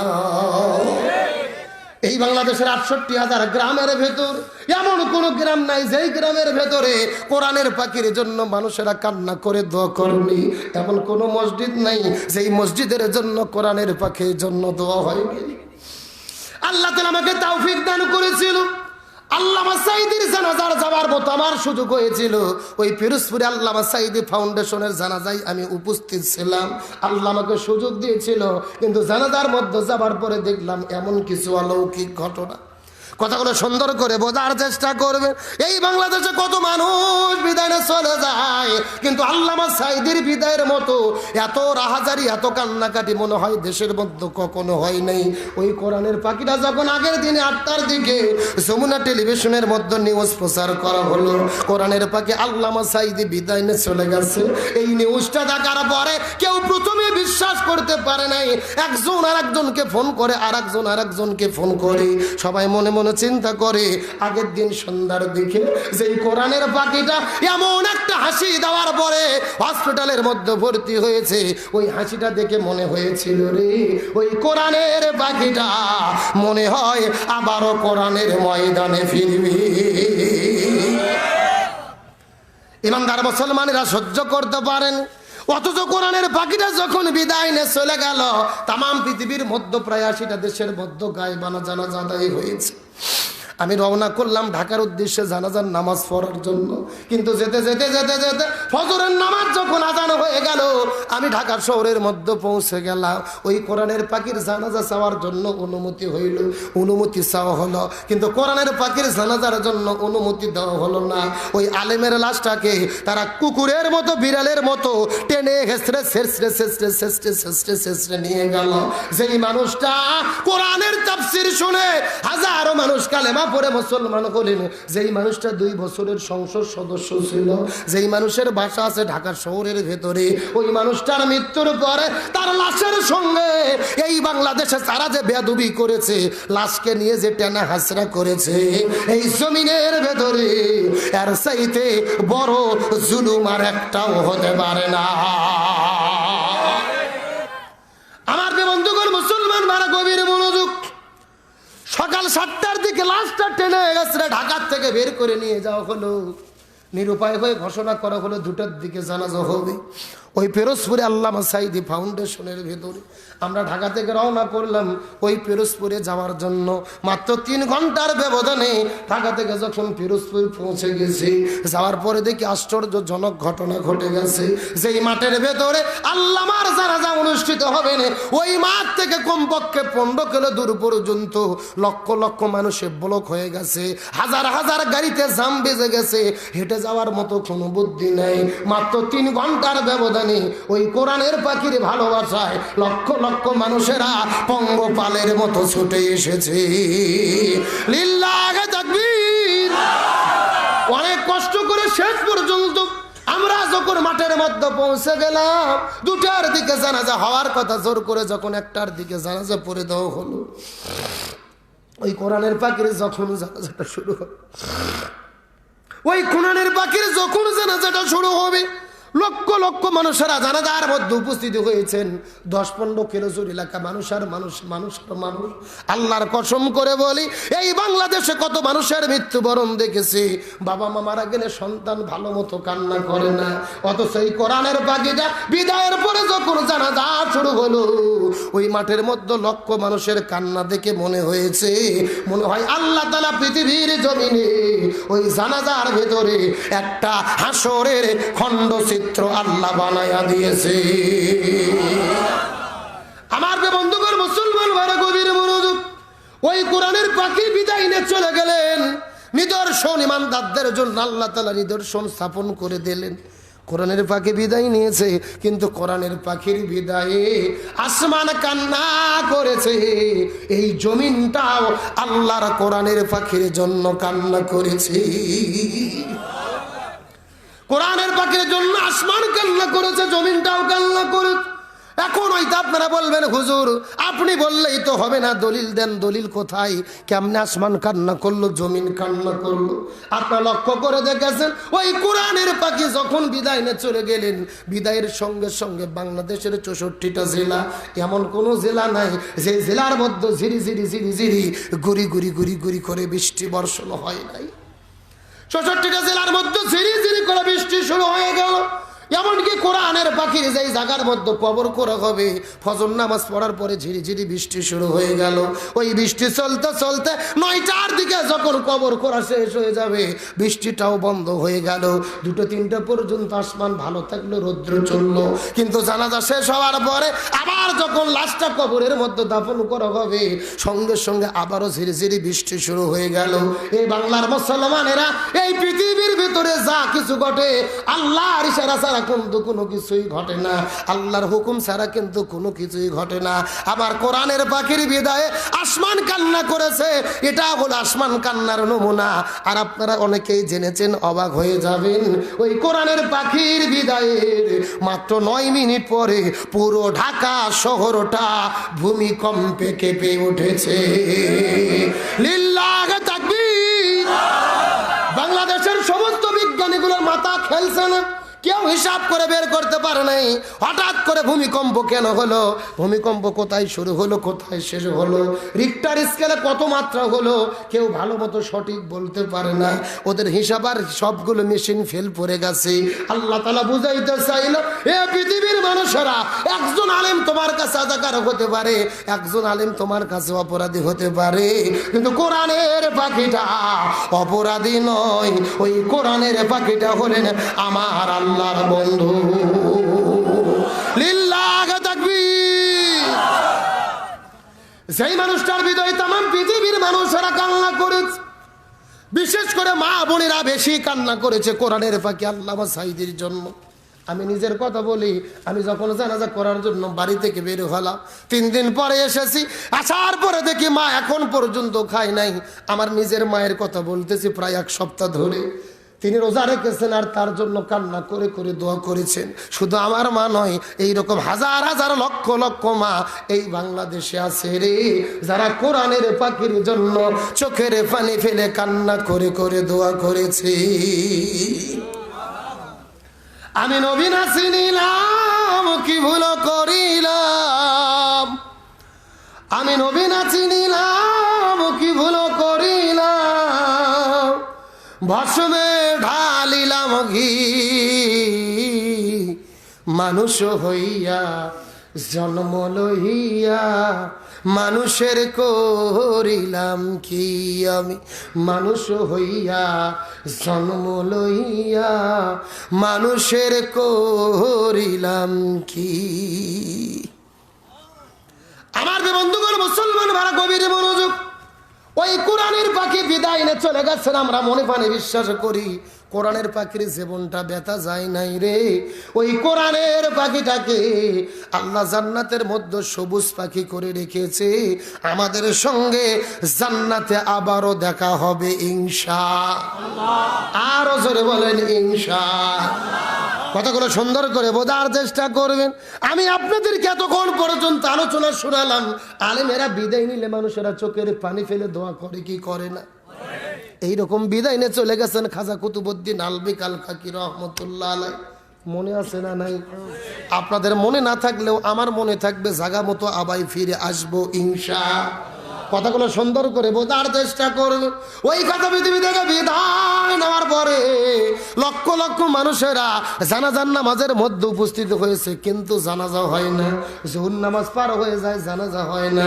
আসর নামাজ পার হয়ে যায়, জানাজা হয় না। লক্ষ লক্ষ মানুষ চিৎকার করে বলা শুরু করলেন, এ পৃথিবীর মানুষেরা, তোমরা কি খাজার জানাজার নামাজ পড়বা না? আমরা বাড়িতে ফেরত চলে যেতে চাই, অনেক দূর থেকে এসেছে। এমন সময় একটা ছাত্র দাঁড়িয়ে বলে, পৃথিবীর মানুষেরা রে, তোমরা বাড়িতে ফেরত চলে যাও, খাজার জানাজা হবে না। আমরা বিনা জানাজায় খাজার লাশটাকে দাফন করতে চাই। আমার যে বন্ধুগণ মুসলমান ভাইরা গভীর মনোযোগ। সঙ্গে সঙ্গে লক্ষ লক্ষ মানুষ বলে, না না না না না, তোমাদের কথা তো শুনতে পারবো না। কেন জানাজা হবে না? এত বড় একজন আলেম মারা গেল, কেন জানাজার নামাজ পড়া যাবে না জানতে চাই। এই কথা বলার পরে একটা ছাত্র দাঁড়িয়ে চিৎকার করে ডাকতে বলেন, এ পৃথিবীর মানুষেরা, তোমরা ভালোভাবে জেনে নাও, খাজার মৃত্যুর পূর্বে 4টে ওসিয়ত করে গেছে। এই 4টে গুণালা যদি মানুষ পাওয়া যায়, সে জানাজার নামাজের মধ্যে ইমামতিত্ব করবে। আর 4টে গুণের যদি লোক পাওয়া না যায়, জানাজা দিতে তো সে নিষেধ করে গেছে।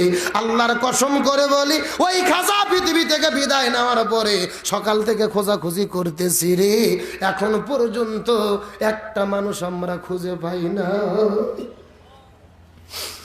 আমার বন্ধুগণ মুসলমান ভাইরা গভীর মনোযোগ। এই কথা বলার পরে লক্ষ লক্ষ মানুষ চিৎকার করে বলেন, এ খাজার ছাত্ররা, তোমরা ভালোভাবে জেনে নাও, সকাল থেকে খোঁজাখুঁজি করেছো, কতটা সত্য। কিন্তু খাজার মৃত্যুর পূর্বে কি কি 4টে ওসিয়ত করে গেছে, এই 4টে ওসিয়তের কথা এই লক্ষ মানুষের মধ্যে বলে দাও। এই লক্ষ মানুষের ভেতরে একজন মানুষ অন্তত থাকলেও থাকতে। কথাগুলো সুন্দর করে বোঝার চেষ্টা করবেন। এই কথা বলার পর একজন ছাত্র দাঁড়িয়ে গেলেন, এ পৃথিবীর মানুষেরা, তোমরা ভালোভাবে জেনে নাও, তোমাদের মধ্যে যদি 4টে গুণ পাওয়া যায়, এই 4টে গুণের লোক জানাজার নামাজের ইমামতিত্ব করবে। কান খাড়া করে শুনে নাও, এ লক্ষ মানুষেরা, তোমাদের ভেতরে এমন কি কোনো লোক আছে নাকি? থাকলে হাত উঠাবে। যেই লোকটা 40 বছর ধরে একাধারে জামাতে নামাজ আদায় করেছে। তোমাদের ভেতরে এমন কি কোনো মানুষ আছে নাকি যেই মানুষটা 40 বছর ধরে তাহাজ্জুদের নামাজটাও পড়তে ভুল করে নাই? তোমাদের মধ্যে এমন কি কোনো মানুষ আছে নাকি রে, যেই মানুষটা নিজের চক্ষুটাকে হেফাজত করেছেন? তোমাদের ভেতরে এমন কি কোনো মানুষ আছে নাকি যেই মানুষটা 40 বছর ধরে আসরের 4 রাকাত ফরজের আগে 4 রাকাত সুন্নাতও পড়তে ভুল করো না? এই 4টে গুণের যদি তোমাদের মধ্যে মানুষ পাওয়া যায়, এই মানুষটা জানাজার নামাজের ইমামতিত্ব করবে। আর এমন মানুষ যদি না পাওয়া যায়, আজকে জানাজা হবে না, বিনা জানাজায় খাজার লাশটাকে দাফন করতে চায়। আমার বন্ধুগণ মুসলমান ভাইরা গভীর মনোযোগ। এই কথা বলার পরে লক্ষ লক্ষ মানুষেরা চোখের পানি ফেলে কান্না করলেন। 4টে শর্তের একটা মানুষও পাওয়া যাচ্ছে না লক্ষ মানুষের ভেতরে। সমস্ত মানুষরা নিজেদের আসামির কাঠ করাই দাঁড় করাইছে। এই লক্ষ মানুষের ভেতরে একজন মানুষ কি পাওয়া যাবে না রে, যেই মানুষটা জানাজার নামাজের ইমামতিত্ব করবে। আসর নামাজ পার হয়ে গেল, জানাজা হয় না। মাগরিবের নামাজ পার হয়ে গেল, একজন লোকও পাওয়া যায় না। এশার নামাজ পার হয়ে যায়, একজন লোক পাওয়া যায় না। রাত্রি যখন 9টা 10টা বেজে গেল, ছাত্ররা সিদ্ধান্ত নিল আর দেরি করা যাবে না, রাত গভীর হয়ে চলে যায়, খাজার লাশটা দাফন করে দিতে হবে। এই চিন্তা করে 4 জন ছাত্র আস্তে করে বের হওয়ার পরে, খাজার খাটুনির কাছে যাওয়ার পরে আস্তে করে খাটুনিটা ধরার পরে কাঁধের উপরে উঠায়া খাটুনিটা যখন আস্তে করে কবরের দিকে নিয়ে চলে যায়, এমন সময় লক্ষ্য করে দেখা যায় ওই লক্ষ মানুষের ভেতরে দূর থেকে কে যেন হাত উঠাইয়া চিৎকার করে ডাকতে বলে, এ খাজার ছাত্ররা রে, খাজাকে নিয়ে যেও না, আজকে খাজার জানাজার নামাজের ভেতরে ইমামতিত্বটা আমি করাতে চাই। লিল্লাহ তাকবীর। এই কথা বলার পরে লক্ষ লক্ষ মানুষের আশ্চর্য হয়ে গেল। এই মানুষটা কোন মানুষ রে? যেই মানুষটা 4টে গুণ অর্জন করেছেন, এই মানুষটিকে দেখা তার খুবই জরুরি, এই মানুষটির পরিচয়টা তো জানা খুবই জরুরি। কিন্তু লোকটা কান্না করতে করতে করতে করতে আস্তে করে খাজার কাছে যাওয়ার পরে, খাজার খাটুনিটা টেনে ধরার পরে এই লোকটা পাগলের মতো চিৎকার করে কান্না করা শুরু করলো। কান্না করতে করতে চিৎকার করে ডাকতে বলে, খাজা রে, খাজা রে, তুমি পৃথিবী থেকে বিদায় নিয়ে চলে গেলে, আমার জীবনের এত বড় ক্ষতি তুমি কেন করে গেলে? এ খাজা, তুমি পৃথিবী থেকে বিদায় নিয়ে চলে গেলে, আমার জীবনের এত বড় ক্ষতি তুমি কেন করে গেলে? এই খাজা, তুমি বিদায় নিয়ে চলে গেলে, কিন্তু আমার জীবনের এত বড় ক্ষতি তুমি কেন করে গেলে? তার কারণ হলো, আমি এই 4টা আমল করেছি, এই দুনিয়ার কেউ জানে না, এই দুনিয়ার কেউ জানে না। এই 4টা আমল আমি গোপনে গোপনে করেছি। আমার স্ত্রী সন্তান জানে না, পাড়া প্রতিবেশী জানে না, আমার আত্মীয় স্বজন জানে না। শুধু আল্লাহর সন্তুষ্টির জন্য আমি গোপনে গোপনে 40 বছর ধরে 4টা আমল করেছি। আল্লাহু আকবার বলেন। কথাগুলো সুন্দর করে বোঝার চেষ্টা করবেন। এতগুলো পর্যন্ত অনেক চাষি করেছেন, এই কথাগুলো ভালো করে মাথার মধ্যে ঢোকানোর চেষ্টা করবেন। ওই লোকটা কান্না করতে করতে ডাকতে বলে, খাজা রে, তুমি বিদায় না চলে গেলে, অথচ আমার জীবনের এত বড় ক্ষতি তুমি কেন করে গেলে? এই যে লক্ষ লক্ষ মানুষের সামনে আমার গোপনের আমলের কথা তুমি প্রকাশ করে দিলে, আগামীকালকে সকালবেলা আমি যখন রাস্তাতে হেঁটে যাব, এই লক্ষ মানুষের সঙ্গে আমার দেখা হবে, এই লক্ষ মানুষেরা আমার প্রশংসা করে বলবে, এই লক্ষ মানুষের ভেতরে সবাই তো ফেল করেছে, একমাত্র তুমি পাস করতে পেরেছো, তুমি তো সেরা, কেউ পাস করতে পারে নাই, তুমি পাস করতে পেরেছো। এইরকম ভাবে লক্ষ মানুষ যখন আমার প্রশংসা করবে, শয়তান তো বসে থাকবে না, আমার মনের ভেতরে কুমন্ত্রণা দেবে, অন্তরের মধ্যে কুমন্ত্রণা দেবে। আর আমার নবী বলে গেছে, যদি কেউ ইবাদত করার পরে বিন্দু মাত্র অহংকার করে, ওই অহংকার করার কারণে আল্লাহ তাআলা তার আমলগুলোকে ধ্বংস করে দেয়। এই জন্য খাজা কান্না করতে করতে বলে, এই জন্য লোকটা কান্না করতে করতে বলে, খাজা তুমি তো বিদায় নিয়ে চলে গেলে, আমার গোপন আমলের কথা তুমি কেন বলে গেলে? এই গোপন আমল কথা বলার কারণে বড় বিপদে পড়েছি। ওরে খাজা, তোমার কাছে আমি সর্বশেষ অনুরোধ করে বলি, হাসরের ময়দানে যখন মানুষ বিপদের মধ্যে পড়ে যাবে, আল্লাহ যদি তোমার উপরে রাজি খুশি হয়ে যায়, আর আল্লাহ যদি সুপারিশ করার মতো অনুমতি দেয়, তুমি আল্লাহর কাছে বলে দিও, আল্লাহ যেন আমার আমলগুলোকে ধ্বংস করে না দেয়। আল্লাহু আকবার বলে। আমাদের বন্ধুগণ, মুসলমান ভাইরা, বোঝার কথা বলতেছি। আমরা মাঝে মধ্যে নামাজ পড়ি, মাঝে মধ্যে পড়ি না, মাঝে মধ্যে তাহাজ্জুদ পড়ি, মাঝে মধ্যে পড়ি না, অথচ অহংকারের ঠেলায় মানুষ আমাদের কাছে আসতে পারে না। কথা বলে না কেন? অথচ খাজা এই মানুষটা 4টা আমল করেছে, কেউ জানেন। এই মানুষটা নামাজের জন্য যখন দাঁড়িয়ে গেল, লক্ষ লক্ষ মানুষেরা চোখের পানি ফেলে কান্না করতেছে। নামাজ যখন শেষ হয়ে গেল, লোকটা ডানে সালাম ফেরলেন, বামে সালাম ফেললেন, কিন্তু একটা আশ্চর্যজনক ঘটনা ঘটলো। এই নামাজ শেষ হওয়ার পরে খাজার লাশটা কবরের মধ্যে নিয়ে যাওয়া হবে, কিন্তু খাজাকে দেখার জন্য খাজার কাছে কেউ যায় না। এই লক্ষ লক্ষ মানুষেরা দৌড়ে দৌড়ে ওই মানুষটির কাছে চলে যায়। ওই মানুষটার পরিচয় কি রে? যেই মানুষটা নামাজের ইমামতিত্ব করলো, ওই লক্ষ মানুষগুলো ওই মানুষটির পরিচয় জানতে চায়। আপনারা জানতে চান কি চান না? ওই মানুষটার পরিচয় বলতে যদি আর 5 মিনিট লাগে, আপনাদের কি কষ্ট হবে? এই আলোচনা কি চলবে? কারা কারা চলবে না হাত উঠান। ঘুম যে ধরে গেছে বোঝা গেল। এ সত্য সত্য কারা কারা চলবে হাত উঠান তো দেখি। লিল্লাহি তাকবীর। নাই সাউন্ড আগের মতো নাই, হাত নামান। আপনাদের এইদিকে কি ফুটবল খেলা হয়? বিয়ে অবিয়ে খেলা হয় না? এক পাশে যারা বিয়ে করছে তারা, আর এক পাশে যারা বিয়ে করেনি তারা, এরকম খেলা হয় না? এখন একটা তাকবীর দেব, প্রথমে তাকবীর দেবে যারা বিয়ে করেনি তারা, তারপরে তাকবীর দেবে যারা বিয়ে করেছে তারা। দেখি কাদের সাউন্ড বেশি দেখার দরকার আছে না নাই? রাজি আছেন? অবিবাহিত কারা কারা একটু হাত উঠান তো দেখি, যারা যারা বিয়ে করেননি হাত উঠাও দেখি। লিল্লাহি তাকবীর। এ হুজুর, এরা দুইজন উঠলো কেন? কি আচ্ছা ছেড়ে দেন, আবার কাপড় নষ্ট হতে পারে। কিন্তু সবার একসাথে প্রসাব লাগলো কেমনে? এরা কি জামাতের সাথে প্রসাব করবে নাকি? এইবার যারা যারা বিয়ে করছেন তারা তারা হাত উঠান তো দেখি। যারা যারা বিয়ে করেছেন লিল্লাহে তাকবীর। কি বড় ভাই সাউন্ড কোনটা বেশি? আপনারা বিয়ে করছেন এই জন্য বলতেছেন নাকি? আসলে বিয়েলাদের সাউন্ড বেশি হওয়ার কারণ হলো বিয়েলাদের সংখ্যা বেশি। সেটা বলেন কি বেশি? এখন বিয়ে অবিয়ে সবাই মিলে সাথে যদি একটা তাকবীর দেই সাউন্ড কম হবে না বেশি হবে? সবাই মিলে এমন একটা তাকবীর দেব আশেপাশে কোনো সার পোকা তেলা পোকা উই পোকা ইসলাম বিদ্বেষী শক্তি যদি থাকে ওদের অন্তর যেন কাঁপনি সৃষ্টি হয়। রাজি আছেন? সবাই টান টান করে হাত উঠান তো দেখি, হাতগুলো একটু নাড়ান তো, ঘুমসের নাড়ান। আলহামদুলিল্লাহ। এখন হাতগুলো মুষ্টি করেন, মুষ্টি। হ্যাঁ, লিল্লাহে তাকবীর। আল কোরআনের আলো,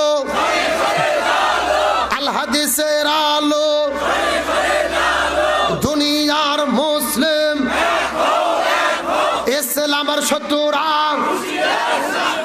কোরআন আছে যেখানে, হাদিস আছে যেখানে, দুনিয়ার মুসলিম ইসলামের শত্রুরা লিল্লাহে তাকবীর। আলহামদুলিল্লাহ ভাই, আমার কলিজা ভরে গেছে। রাত বাজতেছে 4 মিনিট কম 12:30, আর আপনাদের চোখের দিকে চাই মনে হচ্ছে সন্ধ্যা 7টা বাজে। এ কথা কন না কে? মানে রাত 12টা কখন পার হয়ে গেছে আমরা বুঝতেই পারিনি। আমার মন বলতেছে আজকের মাহফিল আল্লাহর দরবারে কবুল হয়ে গেছে। জোরে বলেন আমিন। এতক্ষণ যেহেতু ছিলেন ওই লোকটার পরিচয় জানতে যদি আর 5 মিনিট টাইম লাগে কষ্ট হবে? রাগ করবেন?